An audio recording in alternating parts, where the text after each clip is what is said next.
Polémica. ¿Con cuál? Porque la doctora Cordero en llamas está ¿Tiene acá. miedo, Julita? No sé si tanto miedo, fíjate, yo ¿Le creo que teme está algo ella? enojadísima con su ex amiga Patricia Maldonado, no solo porque la marginaron de Las Indomables, sino por toda esta polémica que se ha dado y sobre todo porque quien la va a reemplazar en esta revista es Jaja Calderón. Todos los detalles de esta polémica en la siguiente nota. Ahí tenemos más información. La lengua diplomática. Lo importante por el cual yo renuncié es que habían dos personas que me detestan. ¿Irías a trabajar tú a un lugar con dos tipas que te detestan? Es la reacción de la doctora María Luisa Cordero tras renunciar en la vuelta de Las Indomables. Regreso que, por supuesto, no está exento de polémicas. Esta vez, la doctora Cordero renunció a participar del Café Concert y la razón sería la gran diferencia en los dineros que cada una de las integrantes recibe por evento. Por el amor de Dios, yo era la cenicienta del lote. Y me pagaban un sueldo mínimo más 150 lucas más por función, mientras la otra ganaba una 1 millón y la otra 600.000 pesos. ¿Y qué decir de la dueña? Yo era la cenicienta del lote. Pero este no sería el único motivo de su renuncia, ya que en las últimas horas han circulado rumores de que María Luisa habría recibido una oferta para participar como panelista en Alfombra Roja Prime. La psiquiatra reconoce que llamó a Maldonado para contarle de su renuncia, pero que lamentablemente esta tenía el teléfono apagado. Desgraciadamente la Patricia no contesta el celular. Yo la llamé el sábado y me salió el buzón de voz. Yo te llamo, Patricia, para comunicarte que me alejo de Las Indomables, definitivamente. Ella me mandó un correo ayer, donde se quejaba de que, y yo le encuentro toda la razón, se quejaba de por qué yo no lo hice personalmente. Además, criticó a la creadora de Las Indomables por juntarse a escondidas con Pamela y Raquel, algo que consideró inadecuado. Fui a saludarla a su casa televisiva, rompiendo toda norma de la televisión chilena, que marcamos 10 puntos, hacía 2 años que ese matinal no ganaba nada. Media hora después la Patricia se va a almorzar con las dos Indomables, ni siquiera me dice María Luisa, para que no te lo vayan a decir los periodistas, yo en este momento me voy a un restaurante Alonso de Córdoba a almorzar con la Raquel y la Pamela para que limemos asperezas y lleguemos a feliz término y nos juntemos entonces las 4 y trabajemos. No es que yo haya querido que me inviten, ¿qué voy a hacer con 2 personas que se me atraganta el bistepo?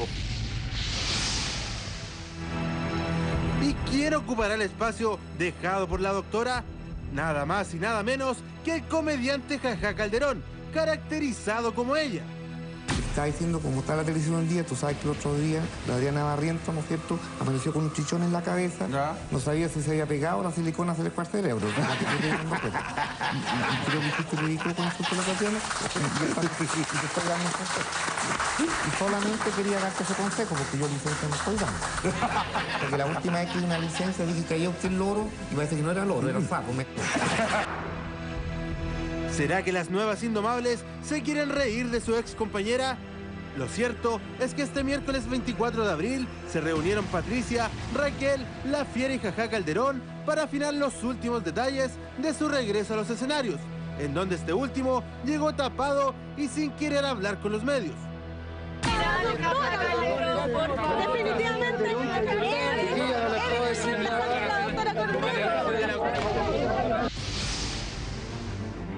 Es un nuevo capítulo de Las Indomables, polémicas de este grupo de mujeres de fuerte temperamento que sacan ronchas incluso antes de su vuelta a los escenarios.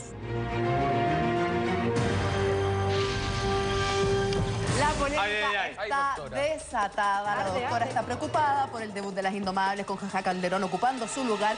Sobre todo, dicen por ahí, porque ella piensa que la pueden humillar, se pueden reír, se pueden burlar, entendiendo que la relación entre la doctora Raquel Argandoña y Pamela Díaz no terminó de lo mejor. Es complicado. O sea, yo creo que está clarísimo, Juanjo, te cedo la palabra el tiro, que se van a burlar de ella. O sea, si es que él va a ir a personificarla y va a ser la doctora Cordura, como hablábamos en Pauta de Día en la Mañana. Es un personaje antiguo, pero ¿sabes qué? En esta pasada estoy absolutamente con María Luisa Cordero, porque se nota que ella en definitiva no está transando por plata lo que son sus principios de alguna manera. Ella dice, ¿cómo voy a ir a almorzar con Raquel y con Pamela? Se me va a atragantar el bistec. Ella podría perfectamente haber cedido, en lo cual son sus puntos de vista, y haber seguido trabajando en esa rutina de revista que le daba mucho recurso económico. No estoy para nada de acuerdo. Me encanta, y te voy a explicar por qué. Porque estuve reporteando en el interior de las Indomables. Hay información que usted no sabe. Pero antes vamos a las declaraciones de Patricia Maldonado, quien también se refirió. Se refirió a esto. Eso de lo mismo. Se refirió. La misma cuestión. Usted no me entiende, ¿no? Tengo que repetírselo. A mí no me digan Patricia, yo soy la Patica. Que quede claro, yo soy Patica, la patrona del espectáculo. Lo que no me gusta, se va. Así de simple.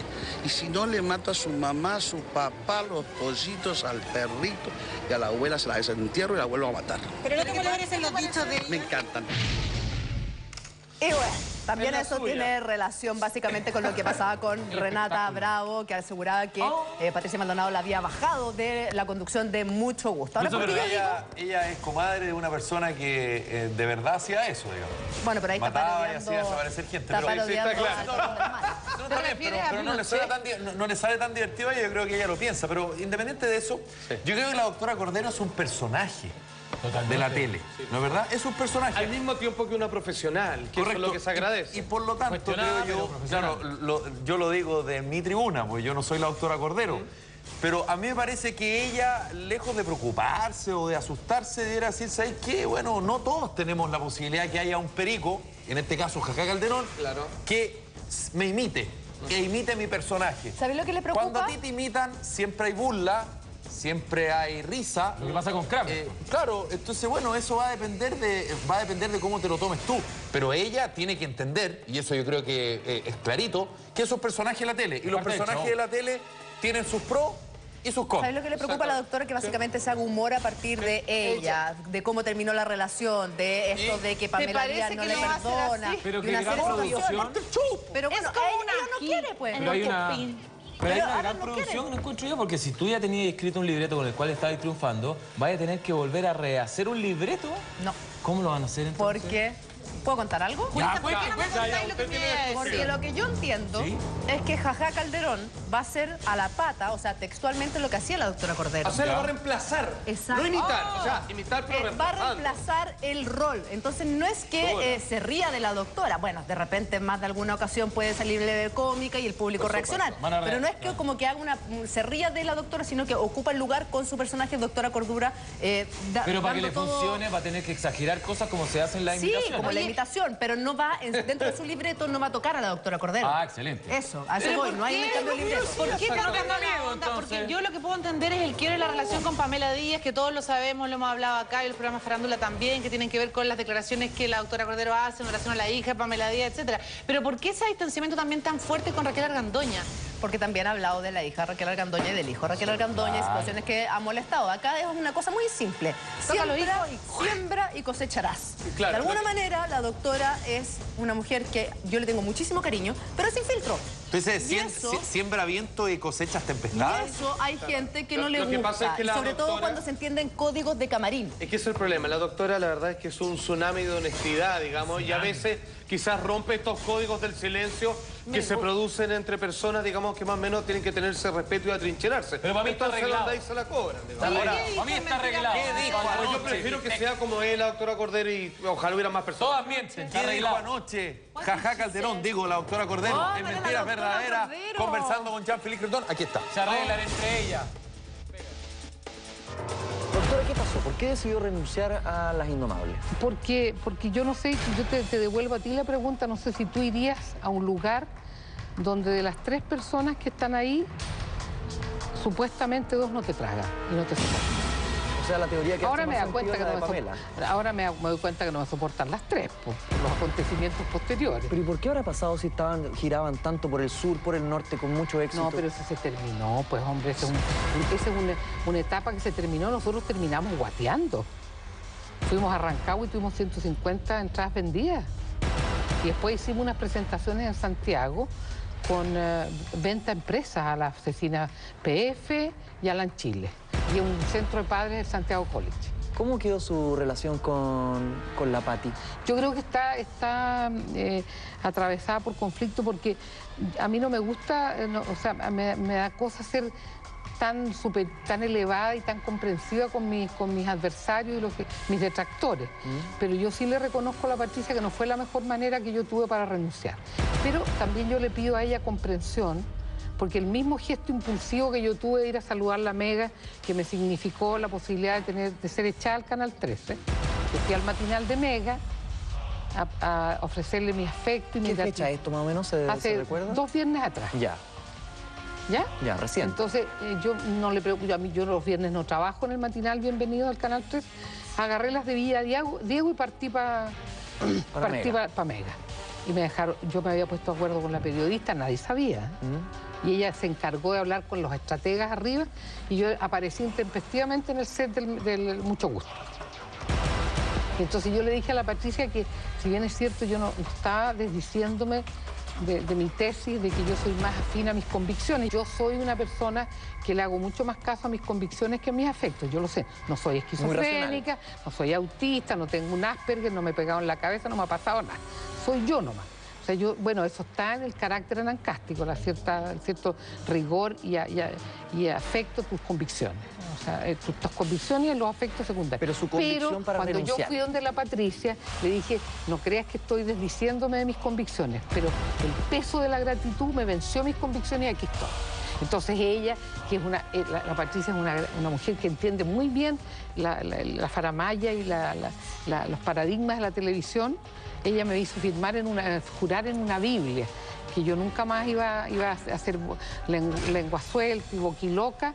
¿Jurar en una Biblia? Sí, pues si trajeron... Que pensé que me iba a decir como en un contrato, alguna cosa No, si yo nunca he firmado ningún contrato con ella. Ah, con la Indomable nunca fue contrato. Nunca fue así. O sea, era un acuerdo de palabras, manos y vamos para adelante. De señoras damas, claro. Todos estos años de pega entonces le han pasado la cuenta y por eso decidió yo digo, yo a los 70 años no me merezco aguantar situaciones incómodas, porque cuando tú eres estudiante aguantas las pesadeces de tus profesores.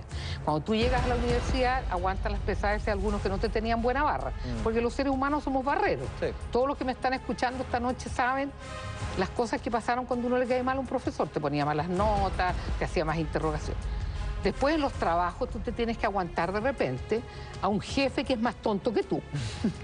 ¿Ah? Espero que no sea tu caso. No es mi caso. Pues si no, este programa sería el diablo. Son unos aventajados intelectuales. Ya, son todos egresados de ahí. Sí. Pero a ti te toca de repente en el sector público unos palurdos apitutados que eran más lesos que yo me tenía que someter. Entonces, yo he pagado pagado el derecho a ser empleada. Entonces, yo a los 70 años estar más tranquilo. No tengo por qué estar aguantando ni desdenes, ni escupitajos, ni malas palabras de personas que ni siquiera están a mi altura intelectual, viejo, ni siquiera en mi escolaridad. Pero déjeme entenderle. Entonces, más que un cansancio físico o mental por la pega que ha realizado... Que yo fui a Mega. Ah, ya, pues a esa quizás me refiero yo. Yo creo que sí. Sí, pues. ¿Y de eso usted fue invitada? Este lunes se juntaron en la casa de la Raquel, porque había una entrevista en la revista Cosas. Ya. ¿Y ese es el día que usted fue a Mega? ¿Fue invitada a esa comida? No. Si yo no tenía ningún interés que me inviten tampoco, pero me hubiera gustado como un gesto de educación básica que Pati me hubiera dicho, María Luisa, para que no te sorprendas, voy ahora a almorzar con las chiquillas para seguir limando asperezas. Pero nada me dijeron, entonces a mí me vino, yo empecé, no sé si a ti te ha pasado y a la gente que me está escuchando, uno empieza como a atar cabos. Empieza a armar el puzzle. Entonces, me están empezando a tratar con el síndrome de Cinderella, de la Cenicienta. Yo ya había escuchado unos comentarios por ahí que Ricard, en tono irónico, con su humor francés, él es mi compañero en la radio Conquistador, yo me llevo muy bien con él, estamos haciendo un programa muy simpático, dijo, pues si la doctora Cordero es la indigente o las indomables, por los honorarios. Entonces, esas cosas que rebotaban en mi cabeza, más este descuido de Patricia frente a mi gesto tan magnánimo de ir en la mañana Mega, la hice ganar, pues. Hacía 2 años que mucho gusto no marcaba primero. Porque yo creo que yo soy una persona que me ven los que me detestan y los que yo le gusto, que son muchos más que los que me detestan. Entonces, dijo que usted estaba mal asesorada, mal aconsejada y puntualizó el caso de Ricardo Soto. ¿Es así? Yo, fíjate, en ese sentido quisiera hacer un llamado a la humanidad de las jaurías de la televisión. No le echen la culpa. Él no es mi asesor, es mi compañero de trabajo. Yo no tengo ningún asesor. Estoy compartiendo una relación recién con una gran periodista chilena, joven, muy inteligente, muy experta en imagen, pero nadie se mete en mi bolsillo es mío. Y no es un tema de dinero. Yo, mi querido Jean-Philippe, de los pecados capitales yo reconozco que tengo el pecado de la gula. Bueno, para comer, mis rollos lo atestiguo.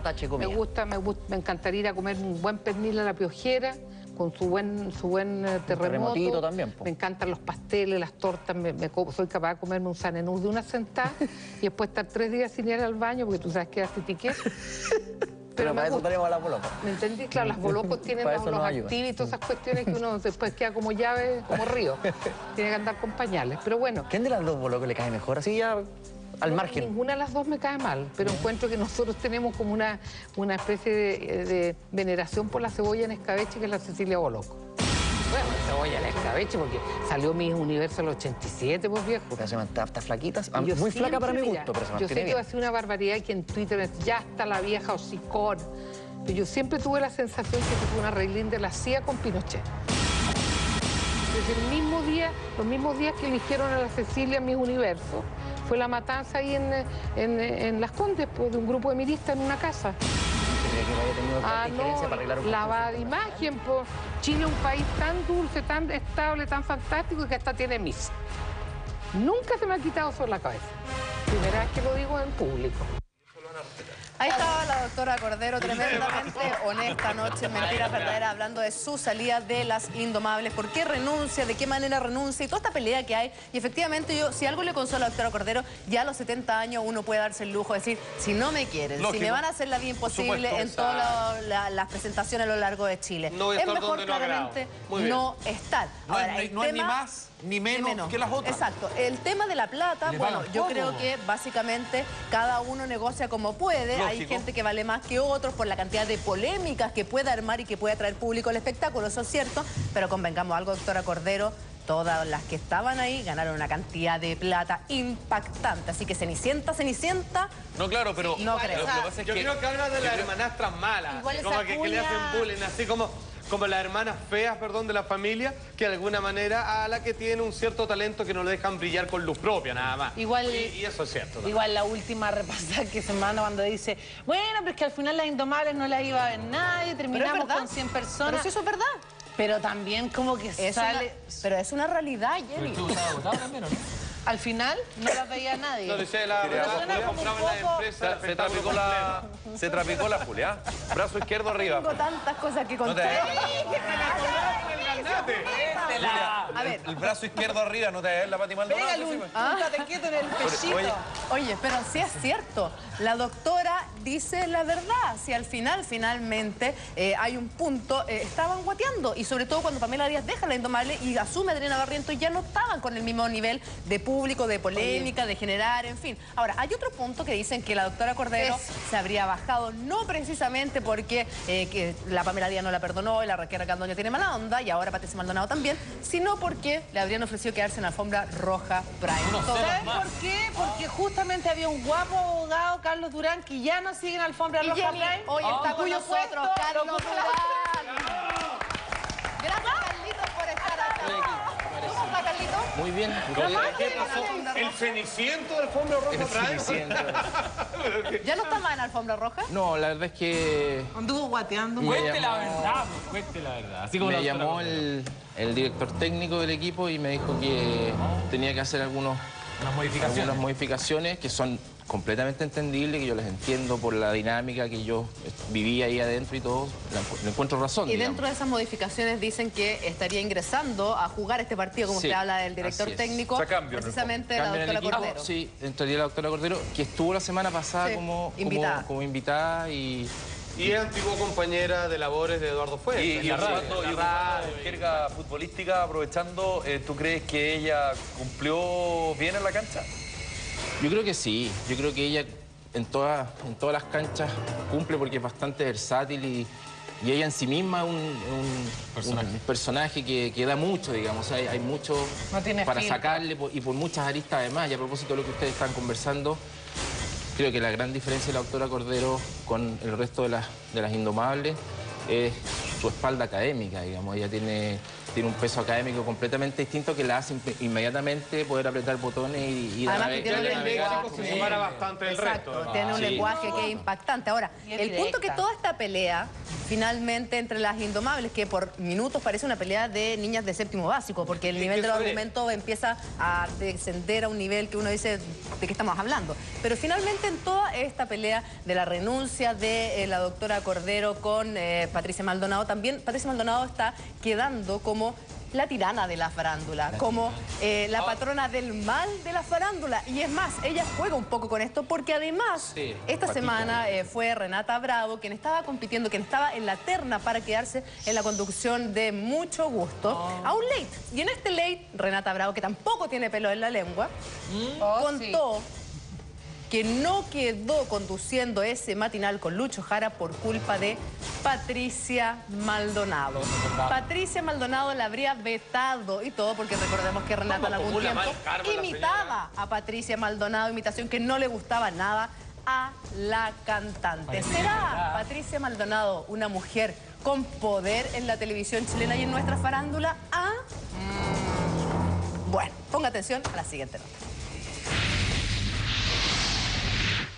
Me llamaron de Mega, la gerencia, para decirme que yo era la animadora, la reemplazante de Javiera. Y me gustó. Yo creo, pero me sorprendió, fíjate, porque obviamente la Pati le molestó cuando yo la imité. Y cuando yo trabajé en REC, cuando trabajamos con el Leo Caprile haciendo el Kramer, claro, ella fue de invitada al programa y yo fui a su camarín.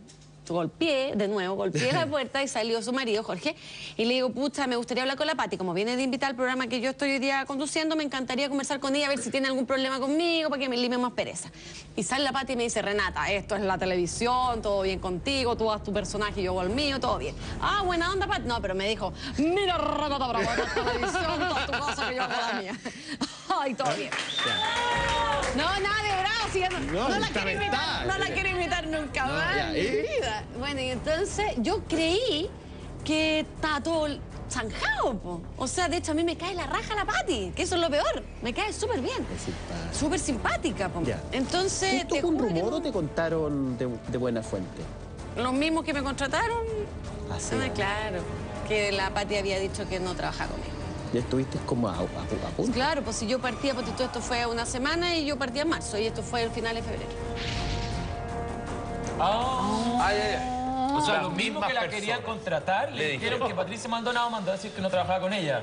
¿Tiene el poder ella para hacer eso? Pero si dicen que los mismos que la iban a contratar... Sí, pero una cosa es la que hay especulaciones y otra cosa muy distinta finalmente lo que sucede. No, pero lo aseveró ahí. ¿Sabes lo que pasa? Es que yo creo que siguiendo la historia de los acontecimientos desde que Javiera Contador anunció su salida, efectivamente, de ese matinal, yo creo que Patricia Maldonado sí tiene el poder. Recuerdo cuando se especuló que Claudia Conserva era la próxima animadora. ¿Qué es lo que hizo Patricia Maldonado? Dijo públicamente que ella no estaba dispuesta de trabajar con una mujer tan fome, la ninguneó.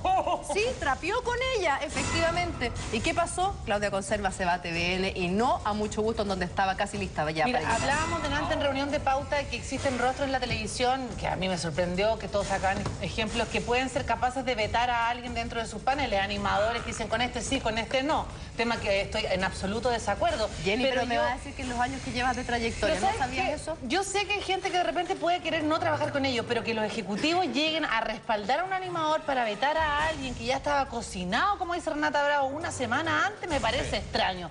Yo creo que Patricia Maldonado no tiene ese poder tan tangencial de lograr ese cometido. Sí. Pero también hay algo que me gustaría aportar. El nombre Renata Bravo fue la tercera carta que se manejó siempre para la conducción y reemplazo de ese programa. Siempre se habló, y lo sé porque estuve trabajando en Intruso durante el mes de marzo, de que era Katy Saloni y Beth Vergara, y en tercera posición salió después de relucir el nombre Renata Bravo. Pero recuerda que en ese minuto, y porque estuvo tan cerca efectivamente Renata Bravo de asumir, porque era la que más tenía perfil similar a Javiera Contador.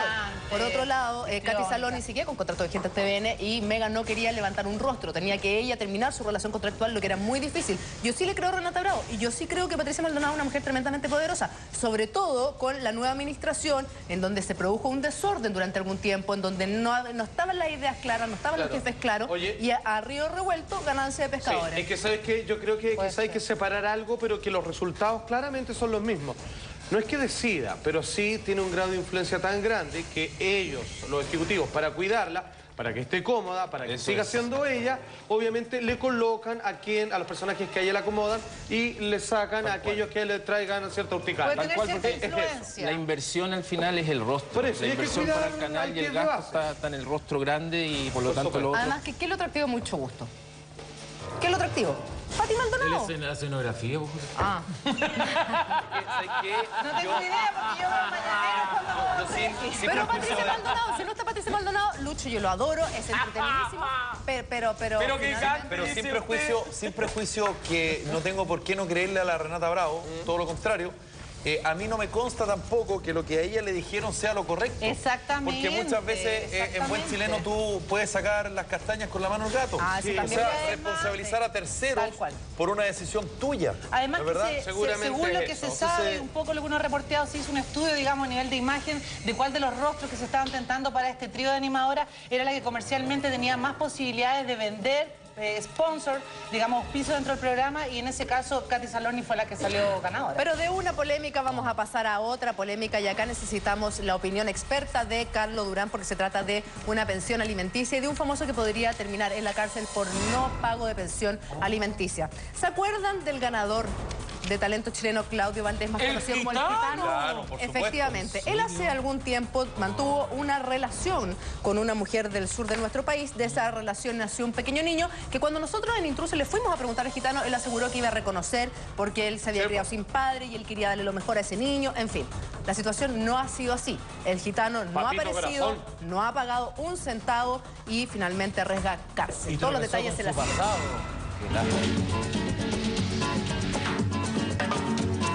Claudio Valdés, más conocido como el Gitano, podría pasar un tiempo tras las rejas, tal como escuchó. Es sabido que el cantante cuenta con una denuncia por incumplimientos en su paternidad, algo que habría colmado la paciencia de Fernanda Toro, madre de su hijo. ¿Estará el Gitano prófugo de la justicia? No tiene la culpa. Fernanda es el nombre de la joven que mantuvo una corta relación amorosa con el cantante, relación que dio como fruto el nacimiento de un pequeño hijo, quien por estos días desconoce la figura de su padre, luego que Claudio Valdés lo abandonara y se desentendiera de su rol. Aparte que lo he depositado hace 2 meses, Claudio lo llamo por teléfono para acordarle, porque él nunca me llama para acordarme. O sea, para decirme, ¿sabes qué? Tal fecha te voy a depositar.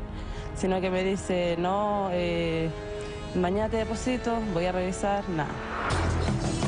Desde que Fernanda supo que estaba embarazada, ha debido lidiar con las evasivas del Gitano por apoyarla económicamente, porque tal como ella lo explica, desde que el joven se enteró que sería padre, rompió todo vínculo con ella. Tuvimos una relación, conversamos, y de ahí en adelante duramos 5 meses, quedé embarazada y él, por comentarios de la gente, dijo, no, no es hijo mío. Hace un tiempo conversamos con el joven, quien nos comentó que existía una fiel disposición de su parte por hacerse cargo del bebé, que para ese entonces venía en camino. Si es mío, yo feliz, contento por tener esta edad y apechugar, y sé que le voy a demostrar y entregarle todo mi cariño y toda la música para él. No tengo ni una mala onda con ella, así que estamos esperando la respuesta del examen. Para Fernanda y su familia, estas palabras de Claudio no fueron más que promesas. Pese a que el menor sufre algunas enfermedades crónicas, él no se ha pronunciado respecto al cuidado y las necesidades que requiere suplir. Con el niño no se porta bien. Mi hijo no fue un error, para mí es algo, no sé, algo especial para mí. Él tiene problemas, él es crónico, tiene bronconeumonía, sigue una semana bien, a la otra semana no, o sea, sigue todos los días en el hospital, en el poli. Al fin y al cabo, Claudio, yo no lo puedo estar obligando a que cumpla su rol de padre. No lo llama para saber si sabe si el niño está enfermo, que ha pasado enfermo. Ha tenido ya 4 bronconeumonias y no se interesa por nada por el niño. Desde los 2 meses que supuestamente embarazada se arrancó. La actitud del cantante es para algunos algo inexplicable, ya que según nos comentó su manager hace un tiempo, el joven se crió sin una figura paterna, por lo que cuesta entender que esté repitiendo la historia, esta vez con su pequeño hijo. Es hijo de un papá que no conoce, por ende jamás va a repetir la misma historia, y él, si fuera su hijo, encantado de hacerse cargo como la ley lo manda y como un papá tiene que hacerse responsable de un hijo, lo mínimo que puede hacer él. Una situación que tendría cansada a Fernanda, tanto que la gota ya rebalsó el vaso, porque se fue en picada contra su ex, quien se encuentra inubicable, exigiéndole que pague la deuda de pensión alimenticia. De no ser así, Claudia estaría arriesgando, escuche bien, pena de cárcel. Mira, esos temas de familia son tan complicados, creo que los tiene que ver tribunales. A veces es súper difícil incluso que los mismos tribunales lo resuelvan. No sería el primer caso. Hay muchos en este país, muchos, y en todos los países. Cualquier padre que se desligue de sus funciones como padre, aunque no esté con la mamá, me parece mal. Obviamente ya es comprobado que el papá biológico tiene que ponerse con Lucas, quiera o no quiera haber tenido ese hijo. Él tiene que ser responsable como joven que y cumplir, obviamente. Sin duda, el gitano volvió en gloria y majestad a nuestro jet set criollo. Eso sí, no de la mano de la música, sino que de líos judiciales por incumplimientos en la pensión alimenticia de su hijo, que lo podría dejar tras las rejas.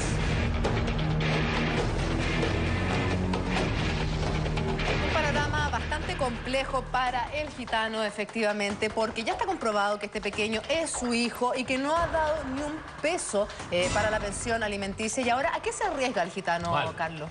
Bueno, se arriesga a ser demandado. No sé si... Parece que hay una acción judicial. Sí, hay una acción judicial. Sí, si es y podría ser detenido ahora. Si es que en esa acción judicial hay una pensión determinada y no se ha pagado, existen las vías, lo que se llaman los apremios, para empujar, porque tampoco se puede obligar a que el padre pague, dentro de lo cual está la reclusión nocturna. Y entre el pago y la reclusión nocturna, me imagino que hay pasos intermedios. ¿Cuáles podrían ser esos? Claro, lo primero que cuando no se paga, lo que hace, y si está determinada una pensión por una sentencia o por un acuerdo, la madre tiene que pedir una liquidación de la deuda, es decir, pedir cuánto es lo que se debe, y luego de eso se le da un plazo al deudor para que haga observaciones de esa liquidación, y si no hace observaciones, esa liquidación queda ok y ahí se aplican los apremios. Pero ojo un poco con las defensas de género en estos temas, porque la madre, él decía que no lo ve, que no lo atiende, que se despreocupa de él. Existe la posibilidad, así como ella está demandando una pensión de alimentos, existe la posibilidad de que ella, como madre, en representación de su hijo, porque recordemos que toda la mirada legal del tema está desde la perspectiva del niño, o sea, de los intereses del niño, no del papá ni de la mamá. La mamá, por ende, como representante legal del niño, puede solicitar la regulación, así como pide alimentos, también puede solicitar la regulación de una relación directa y regular. Y esto es claramente retroactivo, ¿no? ¿Qué cosa? La pensión alimenticia. La pensión, digamos. La pensión de alimentos... Es solo cuando comienza a fijarse. Exactamente, porque cuando tú demandas la pensión de alimentos, le estás haciendo saber al sistema que existe un estado de necesidad. Si no demandaste antes, es porque todo corrió por cuenta de ella, está todo hospitales, clínicas, cualquier cosa. Tú dices que hay sistemas para presionar de alguna manera al padre, en este caso el para gitano, evitar la cárcel. claro, para que cumpla. Como por ejemplo el arresto nocturno. Sí.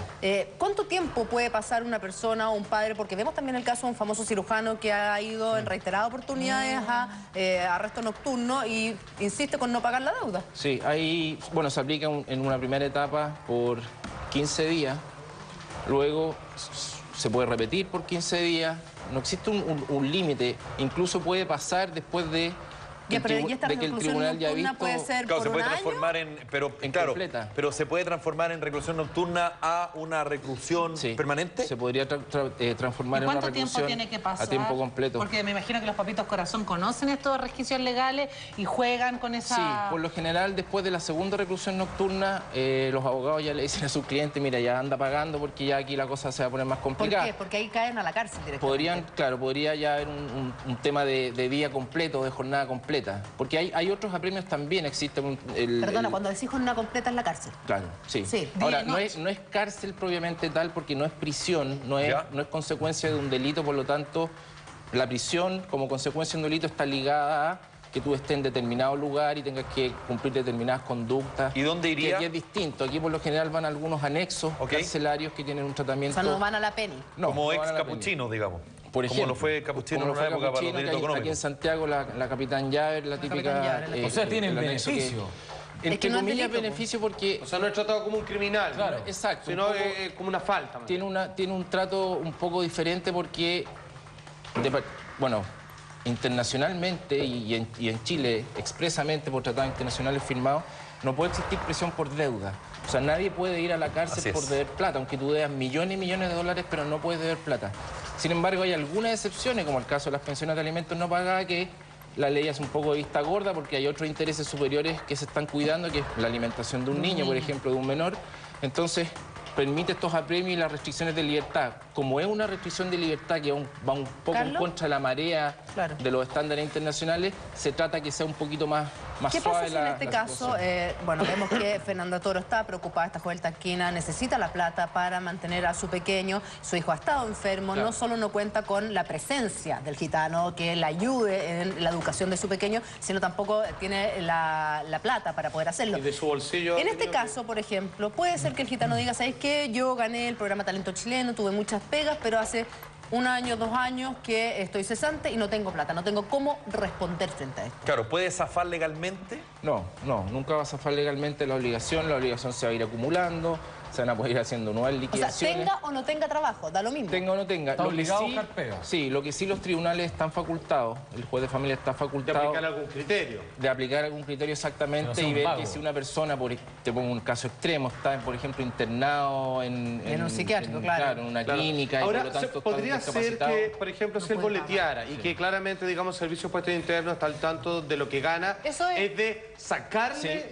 le pueden llegar a hacer un retiro de las plata. Eso es bueno que lo explique, porque eso se da comúnmente, se le quita de la retención de impuestos. Se da, de hecho, es uno de los apremios, de los últimos apremios que se han introducido a la norma, de las últimas modificaciones que permite que de la devolución de impuestos se haga una retención automática respecto de lo que existe como deuda de pensión de alimentos. ¿Hay una comunicación directa del Servicio de Impuestos Internos con la Fiscalía? O sea, el Poder Judicial tiene una comunicación directa. Claro, la Fiscalía da la orden. O sea, lo que se hace es que el abogado o ella, incluso hay gente que lo gestiona sola, ¿sí? Solicitan al tribunal que da la deuda, manda un oficio del Servicio de Impuestos Internos para que haga la retención correspondiente. Ahora, y el Servicio de Impuestos Internos le manda la plata al tribunal. Y en cuanto al sueldo, por ejemplo, ¿el tribunal no puede ordenar que se le congele el sueldo a un trabajador para pagar la pensión alimenticia? No, lo que sí puede hacer el tribunal es ordenar la retención. O sea, que del sueldo se descuenta automáticamente la pensión de alimentos, una modalidad de pago de la pensión de alimentos. Pero el sueldo no se podría Pero eso interrumpió también porque yo he escuchado a muchas madres que van y le dicen al juez, ¿sabe qué? El marido viene y demuestra que dice, no, yo gano 300.000 pesos, pero por fuera tiene otros distintos tipos de negocios con otros nombres. Se cambia todo, traslada las cosas para allá y para acá. ¿Cómo se puede llegar a ese tremendo patrimonio, pero que está completamente camuflado? Ese es un tremendo tema en general en el tema de las pensiones de alimentos.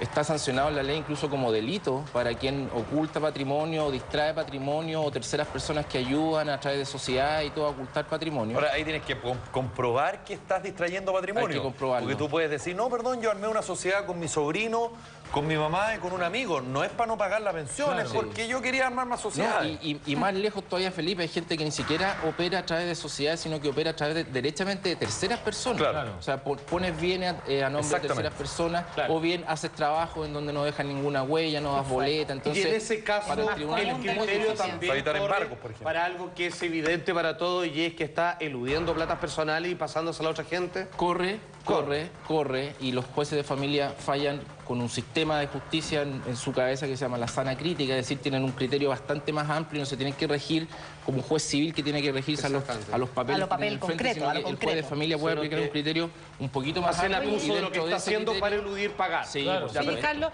con la llegada de la nueva justicia a Chile, ¿ha habido algún cambio en relación a este tema? ¿Se da más comúnmente que antes o ha habido una mejoría en este aspecto que es tan común y tan delicado para las madres de Chile? Una mejoría, pero, o sea... Absoluta. Absolutísima. Es decir, la administración de justicia actual y los tribunales de familia, al menos, que es un terreno en donde yo me muevo bastante, es un ejemplo a nivel latinoamericano. Se acaba de publicar, por ejemplo, una encuesta que dice que Chile es el primer país de América, el número 1, Estados Unidos el número 10, en acceso, por ejemplo, a información de la justicia a través de sistemas de Internet. Finalmente vemos que son muchas las mujeres que recurren a tribunales. Son muchas, pero hoy día están los caminos expeditos, rápidos. ¿Pero están expeditos realmente? ¿Son tan rápidos los trámites? Porque ¿cuánto puede demorar? Perdona, o sea, mantener a los hijos, y muchos de nuestros amigos así lo saben, no es barato, no es fácil. Y finalmente un mes se atrasa, ya uno puede quizás sortear, 2 meses puedes pedir por algún lado. Pero el tercer mes ya sí es agua, pues no se puede pasar la plata. Desde luego, pero los sistemas son expeditos en la medida que también tú dentro de los sistemas te muevas asesorado. Porque hay mucha gente que va sola o que va con gente inexperta. ¿Y cómo se hace? ¿Cuáles son los pasos que uno tiene que seguir? Como las mujeres que están viendo el programa, ¿cuál es el orden de lo que uno tiene que hacer? Si quieren solicitar pensión de alimentos, lo primero que tienen que hacer, así número 1, es solicitar una mediación. Porque la pensión de alimentos, la relación directa y regular o visita y el cuidado personal o tuición son materias de mediación obligatoria. Es decir, hay un colador previo, que esto ya tiene que ver también con temas de cumplimiento de metas de gestión y todo. Hay un colador previo que ha puesto la justicia que las partes deben sí o sí mediar. Si les va mal en la mediación, el mediador les da un certificado que la mediación fracasó y con ese certificado recién se puede demandar. ¿Cuánto, Carlos, en términos relativos, porque es obvio, pero masivamente, cuánto se demora en que una mujer hace la demanda y que finalmente hay una sentencia? ¿Cuál es? Que obliga al tipo a pagar y finalmente el tipo dice, ya, ok, voy a pagar, o, ¿sabes que no pago? Se va a la cárcel a pasar la noche. Sí. ¿Cuánto es el tiempo más o menos? Un par de meses, debe ser más o menos, y si hay apelación por alguna parte u otro recurso, un mes más. Las cortes de apelaciones también están bastante rápidas. Ante los juicios iban a dormir a las cortes por año y día. ¿Y hay una prioridad en esta materia actualmente? Sí, hay una prioridad. Las causas de familia tienen... Bueno, ya en las cortes tienen secretarías especiales, ya han ido armando una estructura completamente independiente dada la alta demanda que hay. 2 preguntas.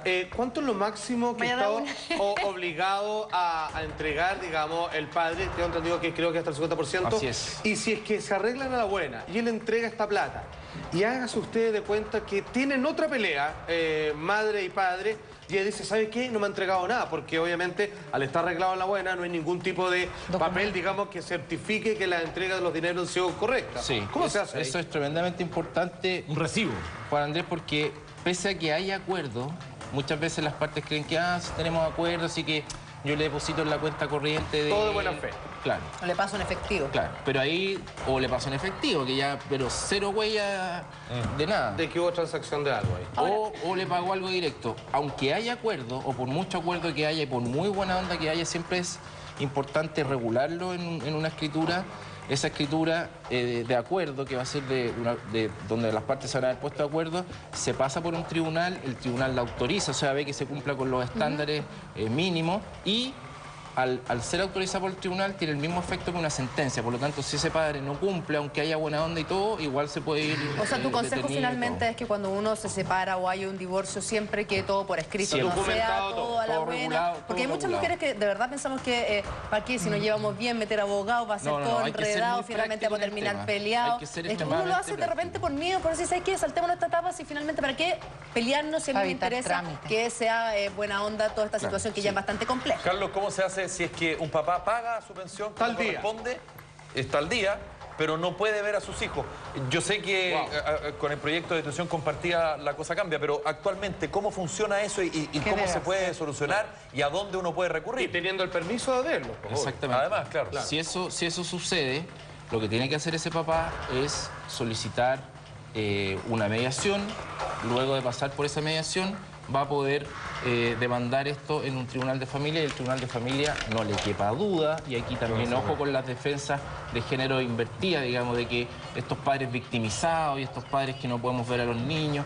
Eso no es así, o sea, los tribunales de familia hoy día, los jueces de familia se preocupan extremadamente de que los niños, porque insisto, el derecho y la mirada está puesta en el niño, que el niño tenga vinculación con sus dos padres. Hacen acuso de la vulnerabilidad que tienen los pequeños, digamos, que al final los grandes se agarran y ¿qué pasa con el checo? Carlos, me llega un Twitter y me explicaba una señora, me dice, soy casada, mi marido no está, y tengo el mismo problema que tú explicaste, me dice, que el que yo te comenté, que el gallo justifica 300 lucas, no tenía separación de bienes y el tipo dice que en estas sociedades ella reclama un patrimonio sobre esas sociedades. ¿Eso puede reclamarlo o no? No puede reclamar pero no hay separación de bienes, dice ella. No importa, independientemente que no haya separación de bienes, no puede reclamar como una tajada del negocio del marido o del padre del niño. Lo que interesa es que el tribunal, o lo que al tribunal le interesa, el tribunal fija un monto de una pensión de alimentos y dice esta pensión de alimentos se satisface con esta cantidad de dinero. Independientemente, porque también a veces se piensa, por ejemplo, si el papá gana 100 millones de pesos al mes, bueno, entonces tiene que pagar una pensión de 20 millones de pesos. ¿Sí? ¿Quién le duelen 20 millones de pesos? Claro. Pero esos 20 millones de pesos no tienen que ver con las necesidades del niño. El niño no gasta 20 millones de pesos, por lo tanto, aunque el papá gane 100, si las necesidades del niño son de 1 millón, la pensión va a ser de 1 millón. De 1 millón, ¿no? Claro, y así vemos como casos de sueldos millonarios, como una de las partes intenta meterle clasificación de golf y una serie de situaciones como para agrandar el estándar de vida de los niños y así que el juez finalmente le dé más plata. Ojalá que finalmente el gitano pueda acercarse a precisamente su expareja en Talca, conocer a su hijo, tener una relación y por supuesto pagar esta pensión alimenticia. Carlos, queremos seguir hablando contigo porque hay otro tema que nos preocupa. Salió un estudio que 2 de cada 3 chilenos borrados del DICOM ya están de vuelta en el registro de morosos. Exactamente. Fíjense que ustedes se recordarán, uno en perdonazo. Malentendido por muchos. Malentendido por muchos, pero fíjense que son 900.000 personas que otra vez están, no es verdad, en el registro de morosos en casi un año. Bueno, la pregunta acá de cajón, ¿se puede efectivamente uno borrar de DICOM sin haber pagado una deuda más allá de los perdonazos? Estas ofertas que andan pululando respecto a, no se preocupe, chipéeme un poquito y yo lo borro de DICOM. Y de esa manera no estás en el sistema, puedes encontrar trabajo. Y no solo eso, puedes pedir aún más crédito y sobreendeudarte. La denuncia del día tiene que ver con esto. Ponga atención, aquí está. Wow.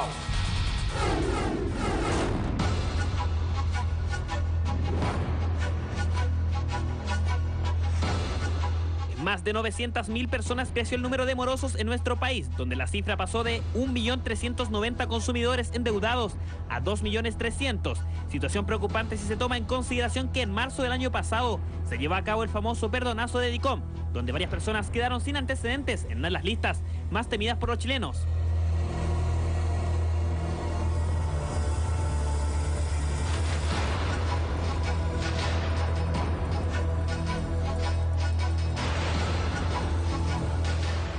Pero le cuento que hay diferentes maneras que usted puede salir de DICOM. ¿No sabe cómo hacerlo? Ponga mucha atención a esta nota, que hay ciertas personas que lo han hecho. Nosotros haremos el experimento y llamaremos a una de estas agencias. Borra fácil DICOM. ¿Aló? Aló, buenas. ¿Sabe que le llamo porque vi un anuncio en internet sobre que eliminan DICOM? Sí.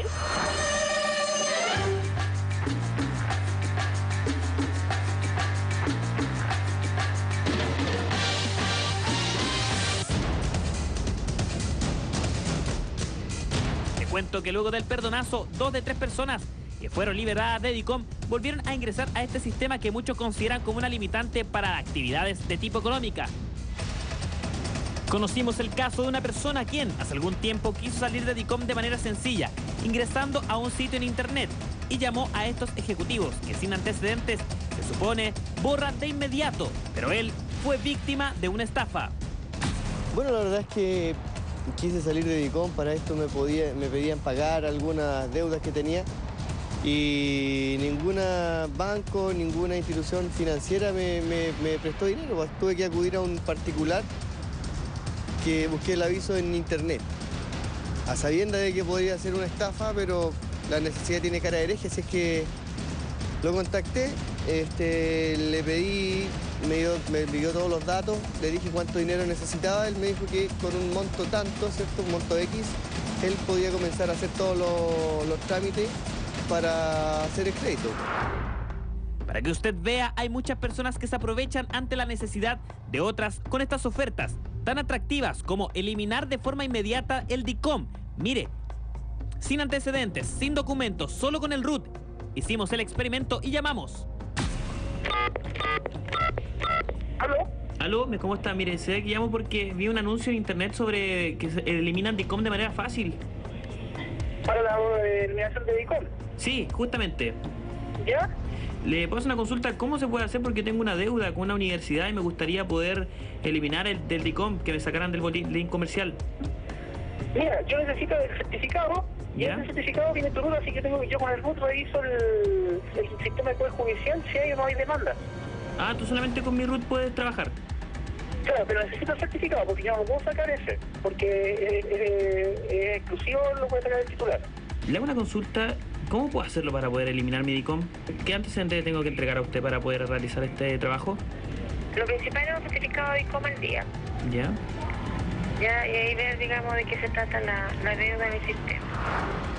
Situación muy peligrosa, sobre todo si usted entrega su RUT, ya que puede ser utilizado para otros efectos. Es lo complejo de querer salir rápido de DICOM. Lo que yo he visto que se solicita a la Corte de Apelaciones que certifique que en una cantidad determinada de años no se han presentado demandas en contra de ese deudor, por lo tanto la deuda ya podríamos decir que tiene una característica de incobrable. Se consigue que el boletín comercial elimine los antecedentes, lo que no quiere decir que se eliminó la deuda, o sea, la deuda podría seguir existiendo, o en los registros de la casa comercial o de quien sea el acreedor va a seguir existiendo la deuda. Páginas de internet que ofrecen estos servicios como caídos del cielo y que pueden terminar siendo pesadillas. ¿De cuánto era la deuda y cuánto perdiste al final? Mira, no es mucho lo que perdí, fueron 150.000 pesos, pero que en ese momento era súper necesario. Y tenía una deuda de 5 millones. Y ya no tengo ni la deuda ni las 150 lucas que le pasé a él. Ha sido tanto el impacto de la palabra DICOM en nuestra sociedad que se creó incluso una película donde muestra la vida de Bartolo, un hombre que se ve afligido por estar en esta lista. Mira algunas imágenes.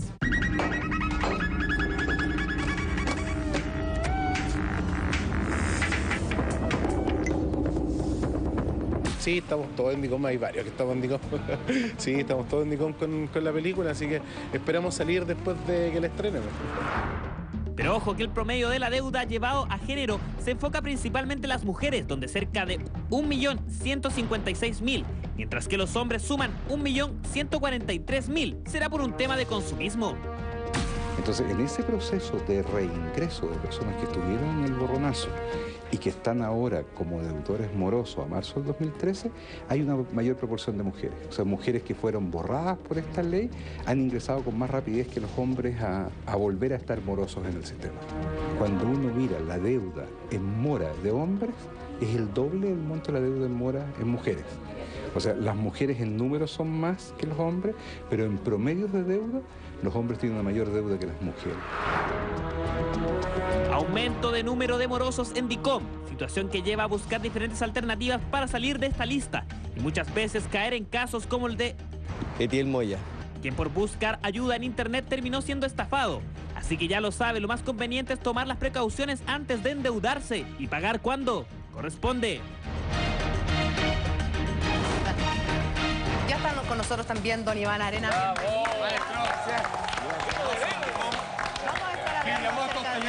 Ya no tiene exactamente, pero la pregunta que te queremos hacer, Carlos, ¿se puede? ¿Existe esta posibilidad de salir del DICOM sin pagar la deuda a través de páginas web que ofrecen esto? Hay servicios que ofrecen y abogados y otras personas que realizan estos trámites. Lo que se puede hacer es eliminar los antecedentes comerciales de deudas que estén prescritas y que no haya habido demanda presentada, que no haya algún juicio pendiente. Por lo tanto, no es ilegal, entonces. No es ilegal, pero es una borrada, por así decirlo, bastante superficial, porque se te elimina del registro. No está en pantalla, digamos. No está en la pantalla, o en la primera pantalla, digamos, en la más masiva. La deuda sigue, la deuda puede que siga existiendo, no necesariamente la deuda cae, pero, y respecto a lo que tú me preguntabas un segundo, la información, por ejemplo, los bancos, respecto de una deuda castigada, las deudas que ya los bancos dan por incobradas o por incobrable, el banco va a seguir teniendo esa información. Por lo tanto, a ti cuando ellos te busquen para darte un crédito o algo así... No te van a cobrar la deuda, pero no te van a dar el crédito. Claro, y por muy borrado de DICOM que tú estés, entre comillas, o del boletín de la Cámara de Comercio que no aparezca, sí, subterráneamente la información sigue. Pero ¿por qué las casas comerciales no se hacen responsables de eso? Porque cuando tú das un perdonazo, y entre comillas, es como una explicación mal informada, porque hay gente que, imagínate, que a lo mejor...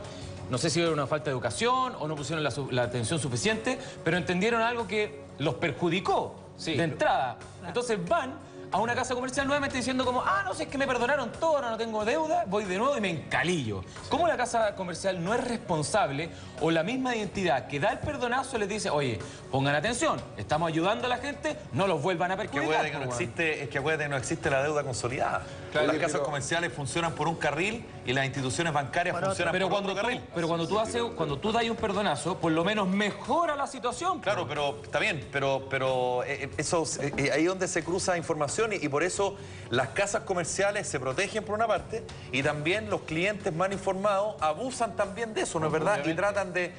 bueno, finalmente se engaña uno mismo, porque al final es que se engaña uno mismo, ¿no es verdad? Ahora, ¿qué tanta, tomando un poco lo que dice Juan José, Carlos, qué tanta responsabilidad hay de la autoridad respecto a este perdonazo?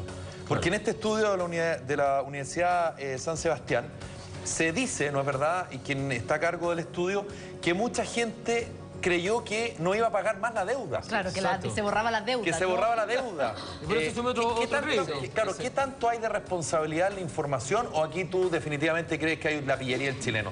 Sí, yo creo que sí. Yo creo que la información en su minuto fue bien dada. Este perdonazo de partida deriva de una ley. O sea, deriva de lo más público, de lo público que es una norma. Este perdonazo no implicó borrar deuda, como tú dices, sino que lo que dijo es que todas aquellas personas que tuvieran... Antecedentes visibles por hasta 2.500.000, creo que era el tope que se puso. Bajo los 2.500.000, ustedes van a ser eliminados de los registros comerciales. Pero las deudas con sus acreedores van a seguir intactas. Para poder tener trabajo, para hacer ese tipo de cosas. Así es. Entonces, claro, el perdonazo es... No es perdonazo de la deuda. Es que te sacan del registro. No es que le condonaron la deuda. Sí, lo que pasa es que, Carlos, a mí personalmente cuando me dicen el perdonazo, yo también entiendo que me borraron la deuda. Claro. Sorry, pero así yo entiendo. No que solo me sacaron del registro de cómic y no voy a aparecer en la pantalla, sino que la deuda ya no la tengo que cancelar. Que yo entiendo que mucha gente así lo hizo. Sí. Julita, había gente que el perdonazo no está en la ley. Es un término que empezó a correr. Sí, por supuesto, la ley no sale en la ley, el perdonazo. Pero si había gente que entendía que le perdonaban el día que se daba la ley, le perdonaban de ahí para atrás. Y tenía que seguir pagando de ahí para adelante las cuotas que le quedaban. Imagínate cómo entendía la gente. Oye, yo no sé si ustedes están de acuerdo de que nosotros vivimos en un mundo de desconocimiento total. La verdad que me he dado cuenta a través del tiempo que uno tiene que tener conocimiento de mecánica, de doctor, de todo. Si no te meten el dedo en la boca. De notario, de mil cosas, lo que es una estupidez, pero imposible. Y tú siempre terminas confiando en alguien. Aquí vienen los equívocos. Te escuché una palabra que ha caducado digamos, la deuda. ¿Y quién te lo hace saber a ti? Supe, por ejemplo, de bien cercano, de que uno me dijo a mí, no, ¿sabes qué más? Yo, para que me olviden esto, me voy para afuera, me fui a Estados Unidos 5 años y me borra todo. Y otros cargos peores, con asesinato incluido, perdona que me vaya para ese otro lado, son 10 años afuera. O sea, buscan otro tipo de normas que ni siquiera son conocidas como para evadir ciertas cosas que a lo mejor en forma justa cree que está pagando algo injusto. Cuento cortito. A mí me llega una carta del banco, no voy a decir qué banco, y me dicen que yo debo 3 millones y tanto. ¿De qué? Es que usted sacó una cuenta en el año no sé cuánto y tenía esa plata que te dan de acceso a que tú puedas pagar con ese exceso. No, le dije yo nunca tomé eso. No, es que va con la cuenta, se lo damos. Ah, y entonces cuando yo me pasé de la cuenta, ustedes empezaron a sacar de ahí. ¿Cuándo me avisaron? A mí no me ha llegado nada. Sí, pues ahora tengo que pagar como 600 multas. Aparte, y a mí no tengo ningún papel. Y que si no cae a DICOM. Claro, si no se da a DICOM. ¿Sabe qué más? Póngame en DICOM. ¿Y lo pusieron en DICOM? Entonces, claro, entonces me dice... O sea, ¿era verdad cuando nosotros lo presentamos? Entonces me dice, es que esto le va a perjudicar. No, nada, yo no cubo banco, no tengo chequera, no tengo nada, no me interesa. Así que póngame en DICOM. ¿Y hace cuánto tiempo que está en DICOM? Esto es injusto y no me dejan hablar con el gerente general del banco para que me explique esta cuestión. Y no me lo explican. Pero no tenéis carta que te llegó a tu casa, no te llegó un mail, no te llamaron por teléfono, nada. En último caso terminaron diciendo, no, es que la niña que veía esto estaba con prenatal. Pero ¿cómo? Y después yo llego y me dicen, no, pues ahora está con no sé qué cosa. Con listeriosis que te cae moda. Los bancos son unos verdaderos poetas de esto, Mi deuda es un problema natal. Perdón, Claro. Y no lo invitaron ni al bautizo. Y el niño es suyo. Claro. Y el pollito pío. ¿Te fijas que pasan ese tipo de cosas porque uno desconoce? Sí, sí. Cuando uno contrata, y sobre todo en el ámbito financiero y comercial, a veces uno cree que la gente no tiene idea ni lo que está firmando. La gente cuando saca una tarjeta, por ejemplo, está firmando pagarés y no tiene idea que está firmando un pagaré, y ese pagaré después aparece como que si hubiese sido firmado ante un ministro de fe. Entonces, hay un tema de información que el que presta plata o el que otorga ese tipo de crédito se aprovecha un poco de eso. Se aprovecha de lo rápido que la gente necesita la plata. ¿Dónde firmo? Yo no juego más esto, no juego más. Profe, ¿hace cuántos años está en DICOM? No tengo idea, hace poquito me pasaron a DICOM. Mi nombre se ve bien bonito ahí. No.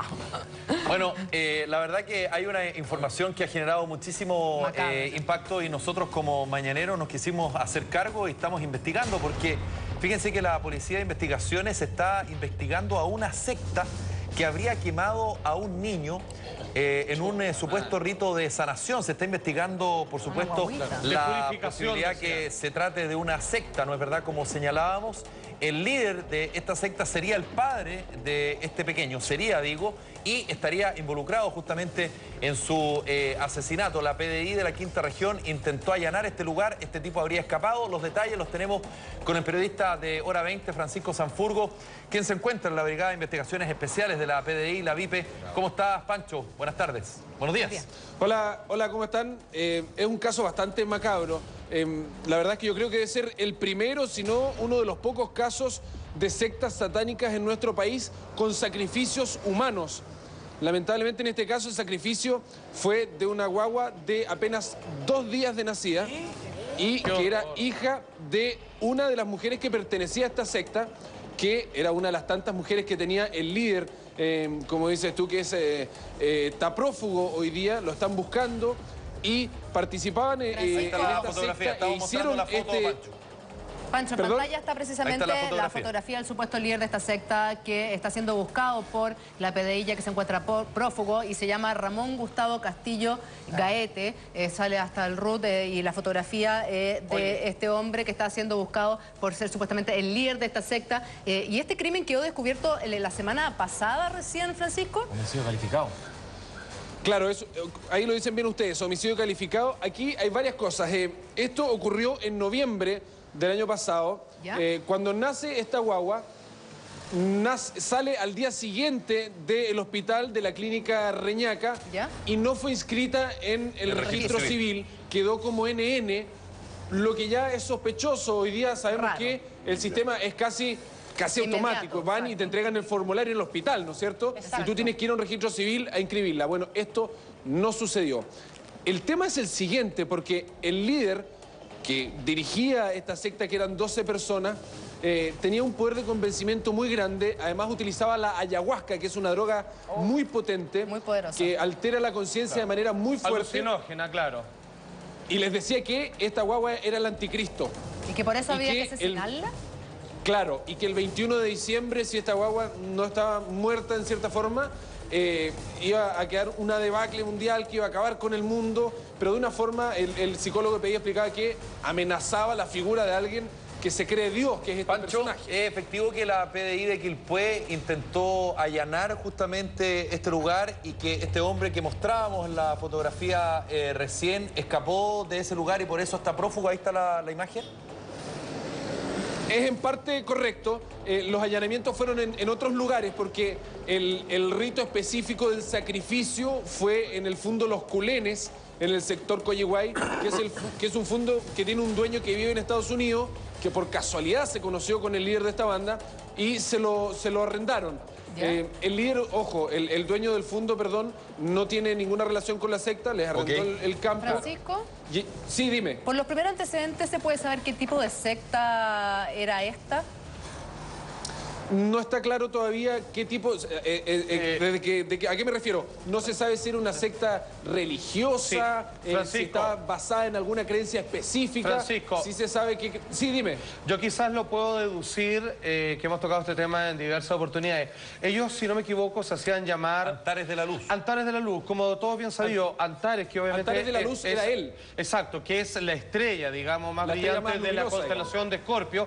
Antares, en la mitología griega, es el enemigo del dios de la guerra. Supuestamente, a través de combatir el fuego con el fuego, la idea es entrar en un estado de paz. Es por eso, probablemente, si yo tuviera que deducir qué tipo de secta era una secta milenaria, vale decir, que cree en el fin del mundo, que viene un gran enemigo de la humanidad y que por lo tanto el representante en la tierra, que en este caso sería el líder de la secta, tenía la capacidad de designar cuál era su enemigo, su contrincante, y que a través del fuego, como hacía el dios Antares contra el rey Marte, contra el dios Marte, perdón, podía estar en un estado de purificación para este bebé. Y por eso este supuesto líder decide que este pequeño de tan solo 2 días de vida es el anticristo y que hay que quemarlo. Claro, supuestamente es un acto de bondad que ellos tienen para purificar su alma y devolvérselo, digamos, a la esencia cósmica. Pancho, ¿qué pasa con la mamá de este niño, que entiendo que ella contestó con evasivas, porque una vez que nace el niño va a su casa, los abuelos le preguntan por su nieto, ella contesta evasivas, pero finalmente da a conocer esta información y llega a oídos de la Policía de Investigaciones? ¿Qué pasa con ella? Ella está detenida, es una de las detenidas de hoy día. Hay 4 personas detenidas. La mujer se llama Natalia Guerra Jequier, de 25 años, y era una licenciada en arte. Ojo, esta secta eran todos personas que tenían un muy buen pasar económico. A través de esto financiaban al líder. Ahí, por ejemplo, uno de los integrantes de la secta en algún minuto vendió una parcela en 12 millones de pesos y la plata se la entregó directamente al líder de la banda, que era como él subsistía. Él permanentemente arrendaba casas en Mantagua, en Zapallar, una vida exitosa. Y así se mantenía. Francisco, en este acto tremendamente dramático y espeluznante, ¿participaron todos los integrantes de la secta en la incineración de este bebé de 2 días? No, son 12 integrantes. Hay 4 integrantes que son menores o pasivos y son 8 los que participaron directamente. Uno de ellos, hay 4 que están ya apresados, hay 4 que están prófugos, entre ellos el líder que se salió el 19 de febrero en dirección a Perú por un paso habilitado, sin ningún problema, se enteró que había investigaciones en su contra y se fue a Perú. Pero se dice que está reclutando más gente, más chilenas para ir a Perú y formar la secta. Hay una orden de captura internacional, según ya entiendo, de parte de la Interpol, PDI. sí, está con bandera azul. Pero claramente cuando tú perteneces a la secta, todos son cómplices, ¿no? No, sí, claro, sí, pero depende de la participación. Ahora, puede ser cuando tú te alguien refieres pasivo, digamos. Pero cuando tú te refieres a las personas que están detenidos y la historia de este caso, de este niño que habría sido incinerado, Pancho, tiene que ver con el testimonio que entregó Natalia Guerra, que es la madre de este niño. En eso se basa lo que tú estás contando, ¿no? En su testimonio.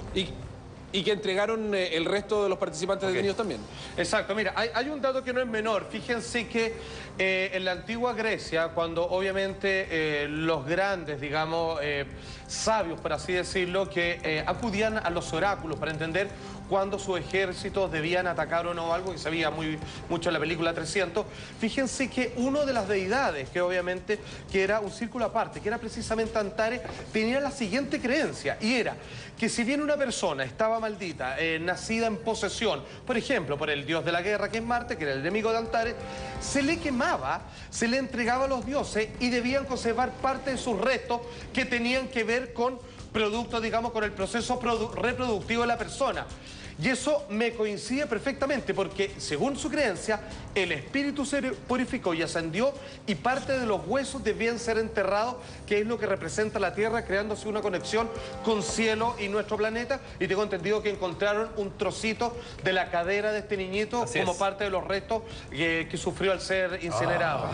Entonces, claramente pertenecen a una secta de esas características. Sí, es importante lo que dice Salfate respecto de esto, porque con Natalia, que es la mamá del bebé que falleció, hicieron una reconstitución, fueron hasta el lugar, hay un hoyo de 2 metros de profundidad con una pira que había en el fondo. Ahí fue lanzado vivo este bebé, se le tapó la boca para que no llorara y se le quemó vivo, y efectivamente fue tapado, y cuando se hizo la excavación se encontraron pequeños huesos en formación todavía, por eso se determinó que era un bebé del sector de la cadera.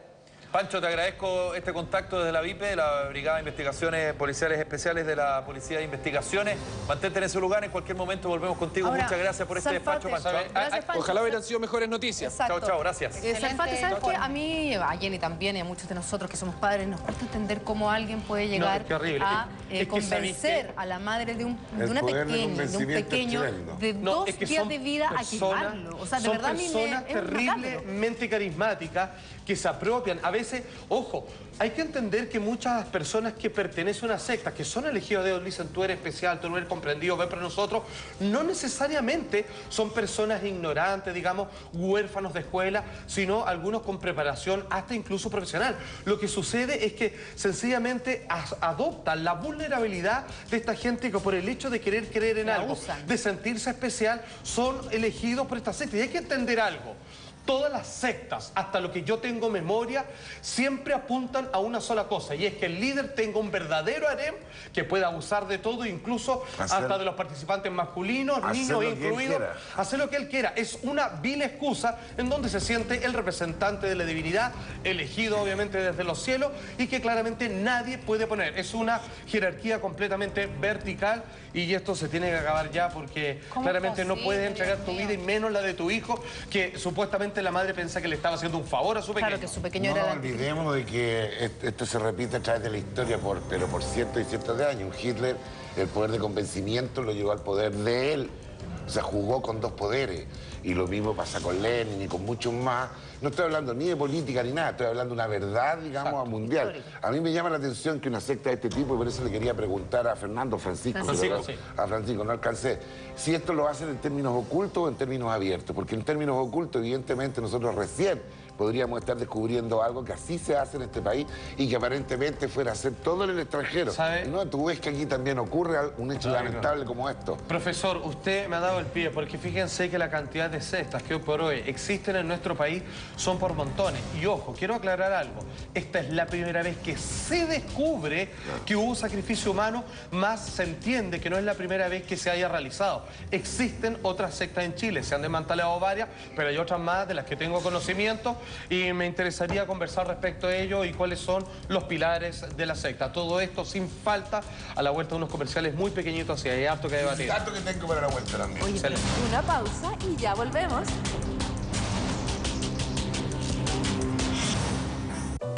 Absolutamente investigando a este niño de pocos días que habría sido incinerado ahí en la región de Valparaíso. En un supuesto proceso de purificación. La verdad es que casos de secta hay por montones.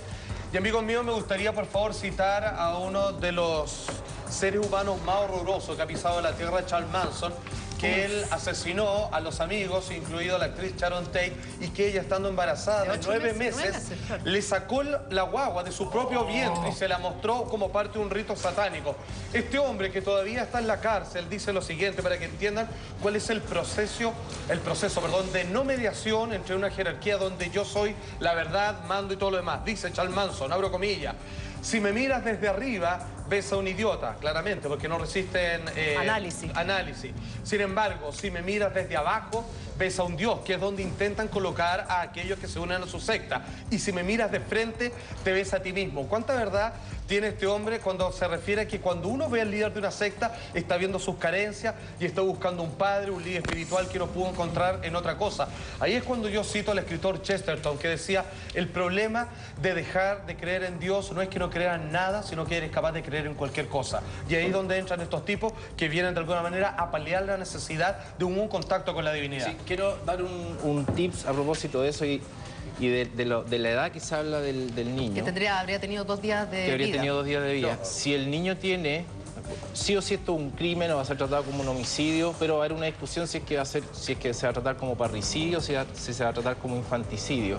Si se trata como infanticidio, esto es el quitarle la vida a un niño de hasta 2 días de vida, la pena es menor que si el niño tiene más de 2 días. ¿En serio? Sí, podría sonar algo como muy ridículo. Esto es como un resquicio legal. Es una cosa que está ahí en el Código Penal, que tiene una explicación histórica, que se remonta a la existencia de los llamados hijos bastardos, en donde como que la ley hacía un poquito de vista gorda y decía, mire, si usted al niño lo mata a los 2 días de vida, como que es menos grave. Eso es el Código Penal actual. Pero es terrible eso.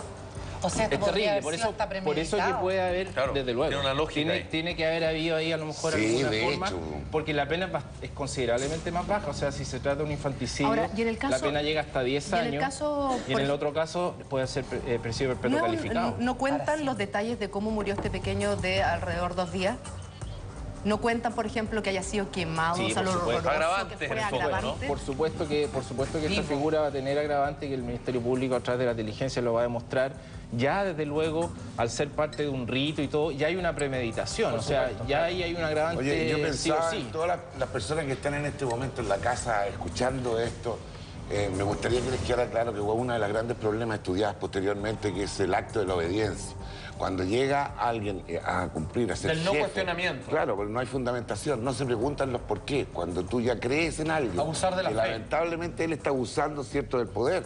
Y eso ha ocurrido en muchas partes, como por ejemplo, yo les contaba que cuando se mandó la bomba atómica en Hiroshima, a los pilotos hay una reunión, está filmada, no es que se cuente por pasillo, está filmada cuando se decide y se designa, tú vas ahí y tú vas ahí. No hubo ninguna pregunta de parte de los pilotos. Exacto. ¿Para dónde? Ni nada. En forma posterior se le dio la orden. Y en forma posterior, cuando se supo que iban a tirar la bomba, tampoco se cuestionaron qué tipo de bomba. Así es. Hasta el punto que está la filmación en el interior del avión, en donde reciben la orden por los mapas, en donde se iba a analizaron viento, analizaron la altura, analizaron todo. Ellos iban a tirar una bomba. Cuando en forma posterior se le hace la entrevista, que también está filmada, lo digo para que lo ubiquen. Perdón, se le hace la entrevista al tipo, él dice que si hubiese sabido la capacidad y lo malo, el horror que causó esto, no lo hubiese hecho. Claro, entonces, fíjense ustedes hasta dónde llega la obediencia. La obediencia y la secta sin buscar el fundamento. Por eso, para que se entienda. Exacto. Dato empírico, solo en la ciudad de Santiago, aunque usted no lo crea, existen 23 sectas de esta naturaleza. Hay sectas en la historia que han obligado a un suicidio colectivo. Hay otras que prometen un terreno en el cielo y es por eso que el abuso nos echa a esperar. Le pido que ponga la mayor de las atenciones respecto a esta tremenda y completísima nota que tenemos en respecto a las sectas en el mundo y en la historia, por favor.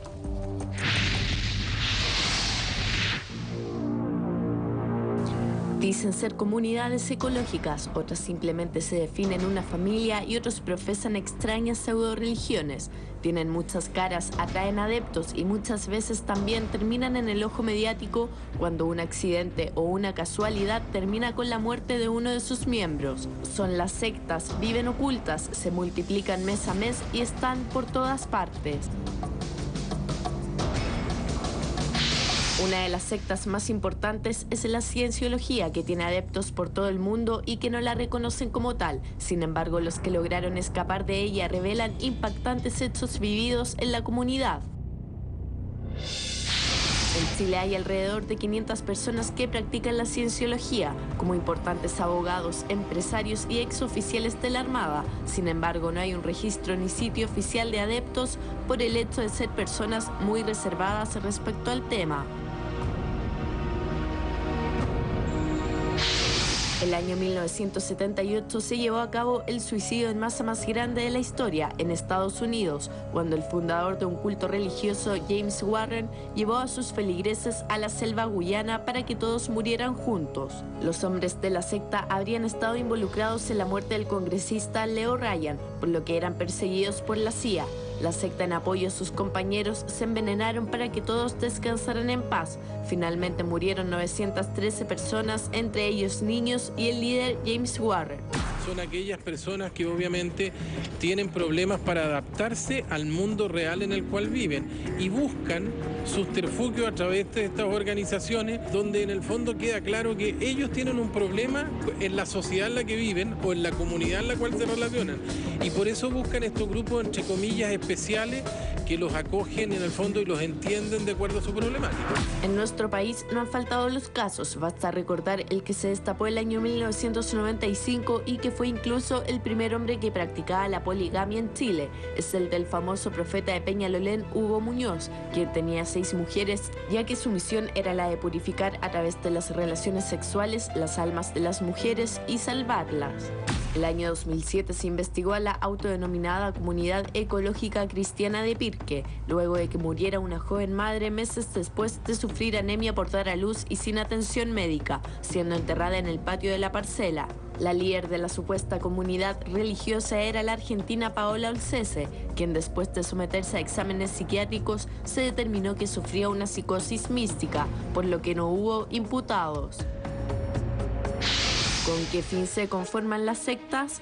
Sus adeptos parecen no arrepentirse de pertenecer a ellas. Sin embargo, los que se retiraron de una quedan con traumas de por vida. Misteriosas muertes se relacionan también a estos grupos que atraen al público, generalmente prometiéndoles una mejor calidad de vida.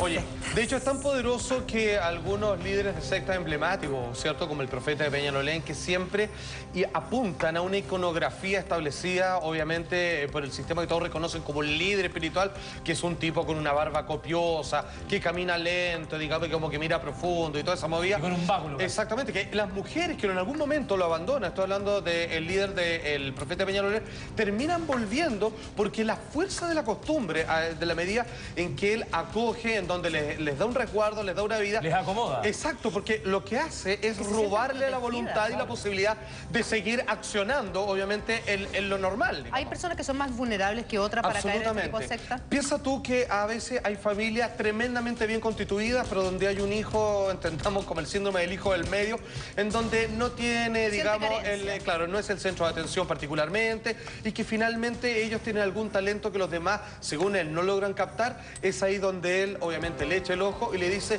tú eres especial, tu familia no te ha reconocido como tal, pero esta que va a ser tu nueva familia, te vamos a dar el lugar al universo que te corresponde. Ahora, y ahí comienza donde el negocio claramente es malo porque le piden más de lo que le dan. Cuando se entra en una secta es imposible salir de ella. O sea, las amenazas, digamos, incluida la muerte pasa. O sea, yo, en esto no me pidan detalles, pero una gran amiga que también fue jefa, fíjense que su hijo, con una familia tremendamente bien educada, personas amantes del arte, digamos, y la buena cultura, fue arrastrado en algún momento a una secta, y cuando él se retiró, a pedido, digamos, de su madre, murió en extrañas circunstancias.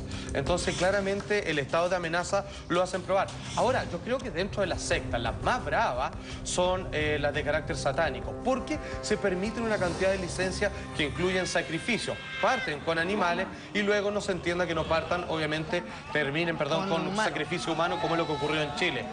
Lo que estamos viendo es donde se mezcla precisamente la religión, algunos ritos que colindan con el vudú, la santería, que no tendría que decir nada al respecto, excepto cuando brindan estos espectáculos en donde las posesiones, el control de la mente de las personas, que algunas religiones, hay que decirlo, también abusan de ello, sobre el exceso de fe para hacerlos de alguna manera pintar un paisaje a su alrededor de designación divina, cuando claramente no es así. Tú hablaste de más de 15, ¿cuántas sectas? 23, más o menos. Sectas en nuestro país. ¿Y qué pasa con la justicia? ¿Qué pasa con el marco legal? La fiscalización. No es que el problema es que mientras no pasen cierta ilegalidad, cierto abuso, a menos que haya... Esto generalmente se desmantela en la secta porque un pariente dice, oiga, mi hija hace 2 meses que no habla conmigo, sé que está metido en este grupo, necesito que vayan a investigar, no sé si está viva, porque la secta le prohíbe tener contacto con sus seres queridos porque la podrían atraer, digamos, por el buen camino de vuelta. No todas hacen pan amasado y tampoco todas hacen chaleco, o sea, eso está claro. Está claro. La justicia, generalmente el abuso sexual, o sea, no sé si se puede calificar como una secta, pero los abusos, digamos, como decía el profe, que es una jerarquía ciega, como colonia de dignidad, siempre terminan en lo mismo. Y pareciera que la secta, en estricto rigor, tienen su gran pilar de fundamentación para, digamos, el abuso de mujeres, digamos, tiene que ver con la pulsión sexual. Había una frase, perdón, que estaba escrita en la colonia de dignidad, que fue leía posteriormente, en donde decía: tú hablas hacia afuera, pero no te olvides que tú estás aquí adentro. O sea, en el fondo, si alguien te venía a decir, a preguntar algo y tú decías algo que no les convenía, acuérdate que tú estás acá adentro. Aquí te vamos a castigar. Como un preso. Juan Andrés, yo te quería preguntar, tú hablas de 23 sectas, ¿dónde funcionan estas sectas? ¿Se juntan puede ser en un departamento aquí en la esquina, o tienen que ir a un terreno lejos, o fuera de ¿Cómo se juntan? Se tiende a confundir un poco, es bueno porque se confunden mucho con las comunidades ecológicas. Sí. No tiene nada que ver, por favor. Pero hay una mala interpretación, si se quiere, un prejuicio muy grande de la gente respecto a calificar de secta a ese tipo de comunidades. Las comunidades ecológicas, para mí, entender, son un ejemplo de vida. Yo veo una comunidad. Creando, obviamente, chacras, digamos, una vida autosustentable, digamos, con la producción de todos los que ahí conviven. Esto tiene que ver con que hay un mandamás, un líder al quien no se le cuestiona, que por lo general dice ser representante de arriba, de abajo, de donde ustedes quieran, y que él tiene información privilegiada de carácter espiritual que le dicen: tú naciste para esto, tú para esto otro, tú vas a ser mi esclavo, tú me esclava, tu hijo es el anticristo, quemémoslo, o tu hijo ha sido el elegido y el que va a heredar mis poderes. Entonces hay claramente un marco teórico absurdo en donde se planifica un abuso. ¿Juntos o no necesariamente? No, es obligación vivir juntos. Si no viven juntos, tienen que pasar la mayor cantidad de tiempo sin contar hacia el mundo exterior nada de lo que adentro ocurre, porque está basado en el hecho de que todos los que están ahí son especiales, que poco a poco les van quitando libertades, van abusando de ellos, pero hoy todavía se quedan con la idea de que ellos están ahí porque son mejores que el resto. Si a mí no entiendo todavía, y qué buena tu pregunta, porque yo no... Hay una teleserie, ¿ustedes la vieron? Mi nombre es Joaquín, ejemplificada completamente. Entonces tú decís, eso es una invención de los libretistas. No, eso era un catastro de lo que existe en este país. Y perdóname, la teleserie no era una ficción, o entre comillas, es una ficción, pero... Tenía aspectos reales. Pero exactamente, tenía aspectos reales. Entonces, si la justicia no está al tanto de eso, ¿de qué estamos hablando? Oye, pero podemos reconocer entre nosotros, que ya estamos adultos, de que siempre hay gente para todo, porque a partir de eso los vas a encontrar. En Estados Unidos acaban de descubrir, no hace mucho, la secta del sombrero verde. La secta del sombrero verde no es una secta en donde van a matar a alguien, sino que hay un sombrero verde en una habitación inmensa, todos llegan y les tocan los departamentos. Los departamentos son para personas solas o para personas acompañadas. Puede ir con su señora, con su amante, con su polola, con quien quiera. No hay restricción en eso.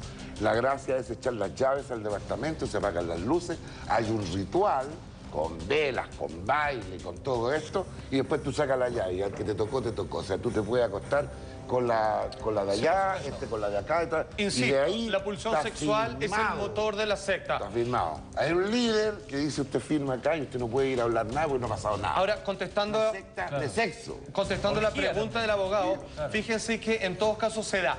Por lo general, cuando logran ingresar como miembro a alguien que tiene un buen pasar económico, que tiene, por ejemplo, terrenos, lo obligan claramente a que él ceda sus terrenos para llevar a cabo y construir lo que ellos dicen ser una iglesia, un templo de adoración, de justicia, donde el resto del mundo está viciado, está empoderado por el mal, y solo en este pequeño reducto, y solo los que están ahí tienen, digamos, la verdadera palabra, la luz, digamos, y son los que intentan después de una gran larga preparación, ocasión, regalársela al resto de la humanidad. Ahora, la secta se fortalece básicamente con que los seguidores pierdan todo tipo de contacto con su familia, su amigo, y se vayan aislando del mundo. Porque ahí tú, como líder, tienes el poder, finalmente, de todos los seguidores. Absolutamente. O sea, como le digo, no se cuestiona nada y de a poco. Es un trabajo que a veces, ojo, ni siquiera es tan metódico, porque a veces los líderes son una manga de ignorantes, brutos, aprovechadores, o a veces están locos y se creen el cuento.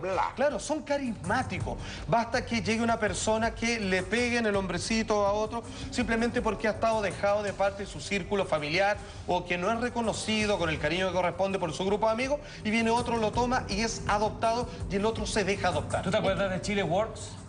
Chile Works era un claro ejemplo. O sea, de hecho, yo tuve una amiga que claramente ella tenía su autoestima muy baja y te invitaban, y esto era publicitado, salía en el diario y todo. Pero espérate, estaba bajo un sentido de darte un coach.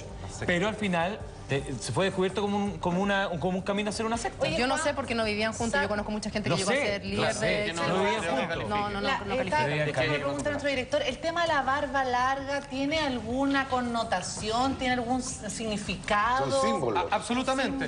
Son símbolos de sapienza. Se supone que... y aquí, qué pena, porque hay varias culturas, por ejemplo, de la India o también el judaísmo, que el tiempo que está, obviamente, el mapa de la barba que cuenta toda una cronología de experiencia, quiere decir que un hombre que detenta cierta sabiduría y que la entrega parcializadamente a las personas según qué elección necesitan.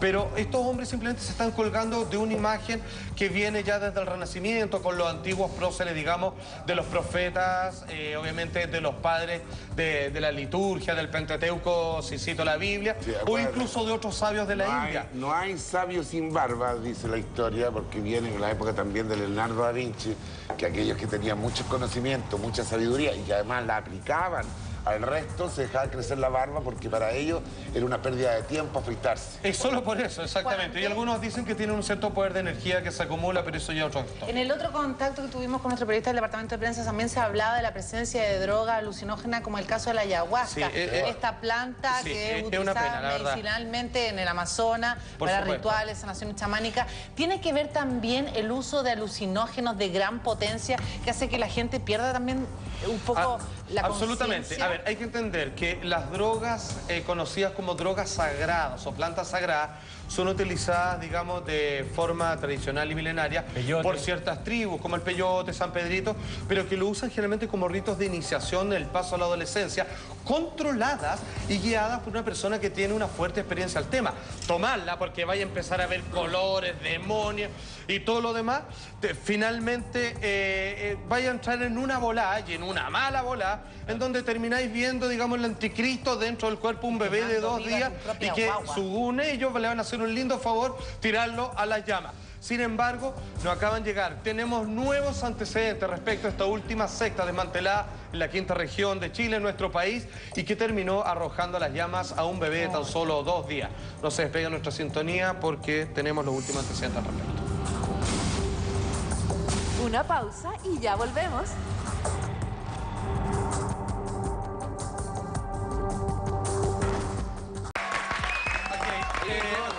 Respecto al tema de esta secta que habría incinerado a esta guagua de 2 años, de 2 días. La verdad que hay que hacerlo con bastante prudencia porque se acaba de alguna manera de confirmar ciertos datos y detalles escabrosos respecto a la muerte de este menor. Paso a leer. En este supuesto rito de sanación, el autoproclamado Dios, vale decir Antares de la Luz, que hoy día está en fuga, el líder de la secta en cuestión. Estaría en Perú, Salfate. En Perú. Sí. Wow. Le pidió el niño a la madre, lo cargó en sus brazos hasta una excavación donde había una pira, ¿cierto? Ya completamente flor en llamas. Y luego sus discípulos le habrían prendido fuego, primero el pequeño, y el hombre lo lanzó para eliminar al menor. Vale decir que lo levantó ya incendiando y lo tiró con toda la fuerza que pudo a la pira que tenían supuestamente para liberarlo del poder del anticristo.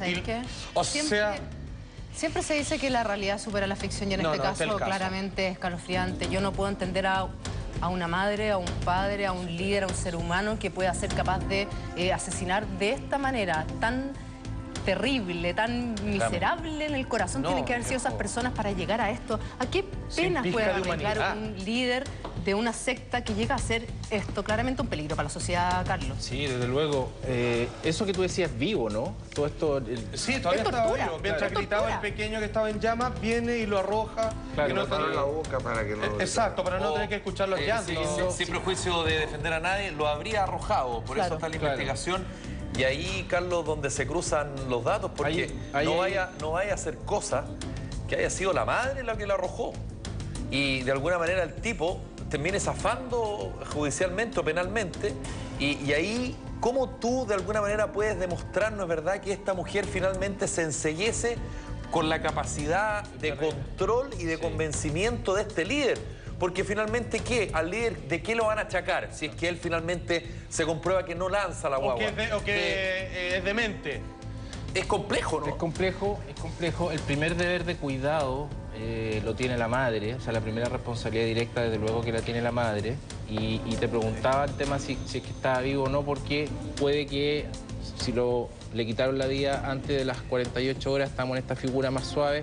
Y si fue después, no. Ahí hay algunos medios que hablan de 3 días. Sí, de 3 días. Pero sí o sí es una figura con agravante. O sea, si uno lo lleva ya al plano legal frío, digamos, es una figura que tiene agravantes. Hay, desde luego, elementos que van a hacer que la pena en este caso sea mayor.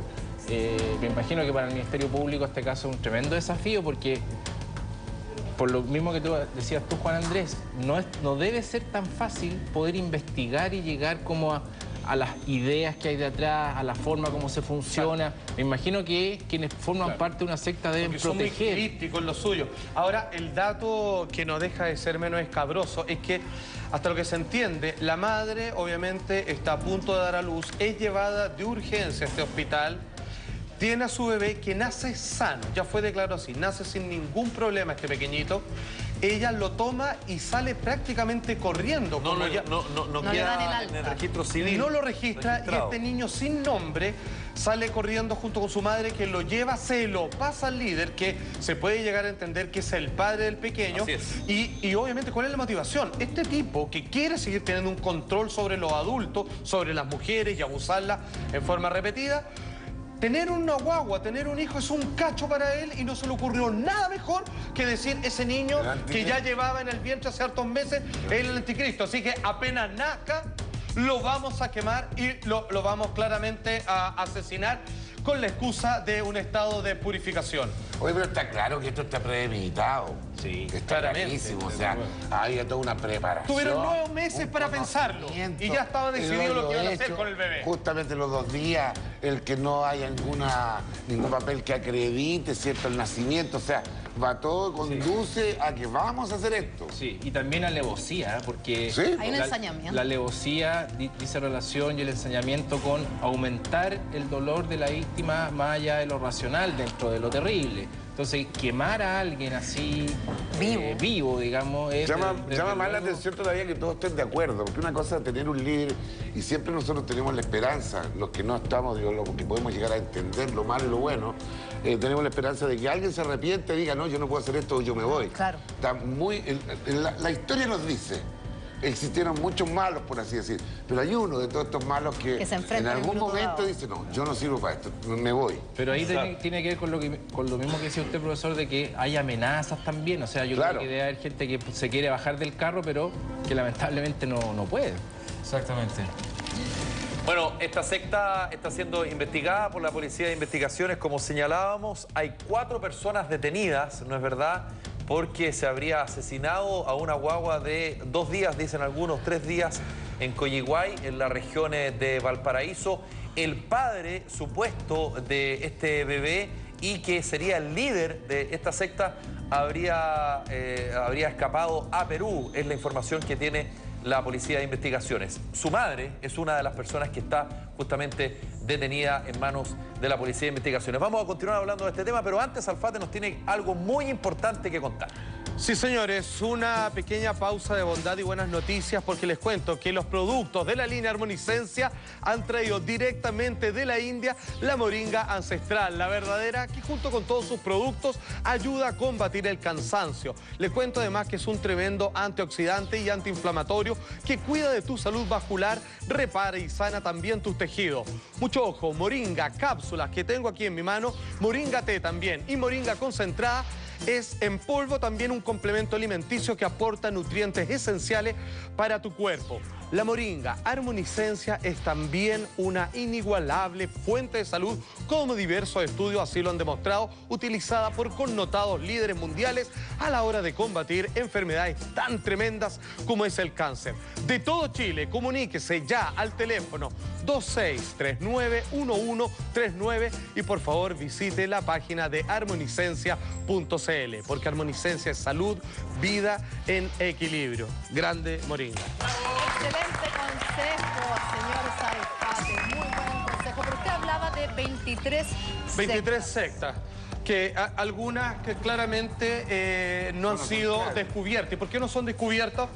El abogado bien lo sabe, es que mientras no traspasen o no se conozca algún ilícito al interior de esta, no se puede interferir porque hay libertad de culto en nuestro país. Entonces, mientras se vista con ropa estrafalaria y griten y hablen palabras raras, no se puede hacer nada. ¿Y si una familia denuncia, no? Como dice Juan Andrés, si no hay ningún delito asociado, está todo bien porque hay libertad de asociación, hay libertad de poder juntarse, hay libertad de poder pensar lo que uno quiera, por lo tanto no hay ningún ilícito. Exactamente. Hasta que no haya un ilícito. Ahora, claramente, la justicia, con lo que acaba de pasar, tiene que hacerse cargo y colocar, digamos, un ojo mucho más agudo, porque ustedes recordarán la secta liderada por esta mujer argentina que terminó arrastrando a la muerte a una de sus seguidoras embarazada y que no le propiciaron, obviamente, el servicio médico necesario. Una pausa muy pequeñita, así volvemos con todos estos antecedentes, que no es la primera vez que sucede en nuestro país. Una pausa y ya volvemos.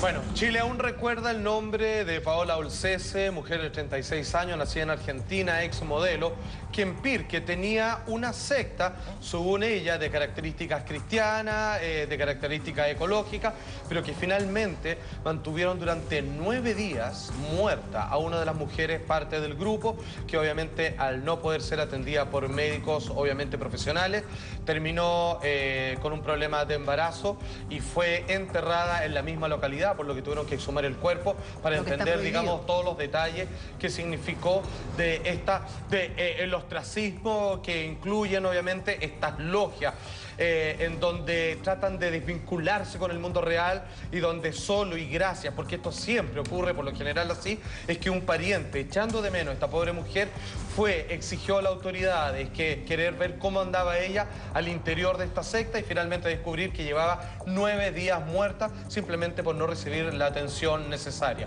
La mujer finalmente fue tomada prisionera, 36 años, como te decía, argentina, y que supuestamente en este caso con la mejor de las intenciones, ella no decía que representaba a Dios, ni mucho menos, pero sí comenzaba ya a generarse estas clásicas características piramidales donde ella está claramente en la punta y todo lo que se dice se hace y ya ven los resultados una vez más. ¿Qué pasa con esta secta una documentalista chilena que le hizo un documental, que estuvo con ella, la siguió y claramente, más allá de la investigación judicial, que ella no se involucra en eso, claramente ella establece, ¿no es verdad?, en este documental, un problema que ella tenía, que ciertamente se creía un ser superior y que por lo tanto tenía ciertos desequilibrios mentales bastante serios. Absolutamente, esa es la única manera, digamos, donde ellos pueden, en ciertos momentos, creo yo, abogados, de zafar de la ley, que es alegar a una locura absoluta y total. ¿Nunca hay una relación directa con algún tipo de religión? O sea, no se puede decir que esta secta, ponte tú, está ligada al catolicismo. No, jamás, por supuesto. Pero sí puede ser a la no religión. Exacto. Puede ser a la no religión. Claro, o sea, toman figuras como Cristo, como Buda, como Sai Baba, como lo que queráis, sin decir que ellos son sectas, y se apropian, digamos, como que ellos vienen con la absoluta verdad, porque la iglesia está corrompida y con el discurso de siempre, y ellos finalmente son los verdaderos, digamos, representantes en la tierra de estas divinidades. Porque que se titule que ellos quisieron decir que tenían al anticristo presente, es que también tú estás, ¿cómo se llama?, religando cosas de ciertas religiones. En ese caso yo no le creo nada. Yo creo que este desgraciado iba a tener un hijo de una de las mujeres, digamos, que era parte de su harén, por decirlo así. No le conviene. Y a él le parecía un cacho tener una guagua y apenas supo que estaba embarazada, ya había decidido que tenía que claramente sacarlo del mapa porque para él era un problema tener que hacerse cargo de este bebé. Era, yo creo que eso era y ya está. Inventa un cuento. Por supuesto, una chiva mala. Se aprovecha. Cuando las personas ya están completamente obedientes, siguiendo todo lo que se diga, no cuestionando la palabra en ningún momento de sus líderes, se les puede mandar a pedir lo que sea. Sin ir más lejos, digamos, hay una secta que se llama Heaven's Gate, se llamaba, en donde supuestamente todos eran elegidos por seres extraterrestres, y la última vez que pasó el cometa Halley, ellos dijeron, nuestros cuerpos tienen que morir para que nuestras almas asciendan porque nos están esperando en una nave, ¿cierto?, allá en el espacio. Y mataron a todos voluntariamente se asesinaron porque supuestamente iban a ascender en un plano espiritual. O sea, hasta ese punto llega, contrariando la lógica y el raciocinio. Ahora, absolutamente. Paola Olcese, de quien tú estás hablando, hizo noticia precisamente en noviembre del año pasado porque estaba dirigiendo otro grupo en el sector ahora de Vallenar, según las informaciones que se dieron en esa oportunidad, y en donde se quemaron sus dos hijos entre las chozas en las cuales vivían y estuvieron bastante graves. Yo te quiero hacer una pregunta, Carlos, porque como madre, como familiar, uno puede hacer algo si ve a una persona cercana que está metida en esta secta, que de a poco se empieza a aislar, pierden el contacto, no pueden tener contactos con su familia. ¿Yo puedo hacer algo para sacar a mi hijo de ahí?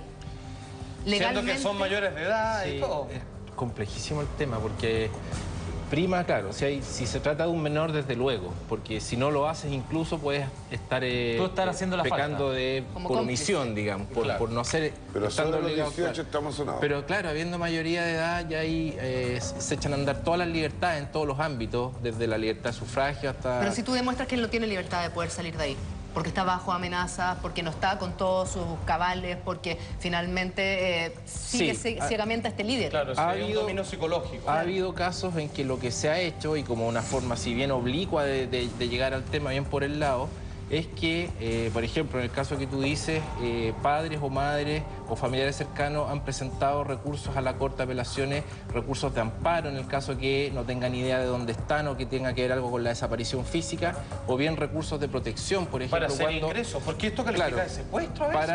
Para atacar, por ejemplo, no sé, que se le está atacando el patrimonio a esa persona, con lo que tú decías de que tienes que empezar a entregar bienes y todo eso pensando en que la persona en cuestión reconozca que efectivamente está contra su voluntad, porque en muchos casos no va a suceder, están felices. De hecho, en la comunidad que lideraba Pablo Olcese se conoció justamente porque la madre de una de las integrantes justamente de ese lugar, ella señalaba que su hija estaba contra su voluntad. El problema es que muchas veces estos cabros dicen, no, yo estoy feliz acá.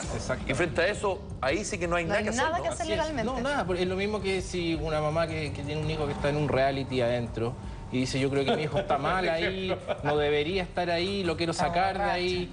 No puede, ¿Qué puede hacer? Aunque esté sufriendo. Puede ocurrir. Sí, pero es que igual el reality es un tema contractual, hay un contrato de por medio. Finalmente acá no hay un contrato, hay una persona que al juicio de los familiares muchas veces está retenido a la fuerza. Bueno, claro, pero está ocupando el libre albedrío. Si hay una retención a la fuerza, ahí, claro, la situación es distinta, pero después el chuncho se mata, como dice Felipe, porque la persona aparece y dice, no, pues yo está todo bien. Oye, y peor aún cuando consideran que uno de los líderes tiene trastornos mentales y pasa por psicólogo y todo el asunto, y con los seguidores siguen insistiendo de que no, es peor.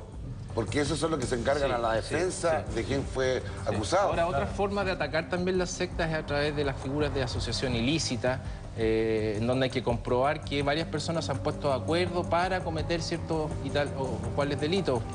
Probablemente en este caso el Ministerio Público explore algo por ese lado y trate de establecer una asociación ilícita en donde las penas también se aumentan bastante.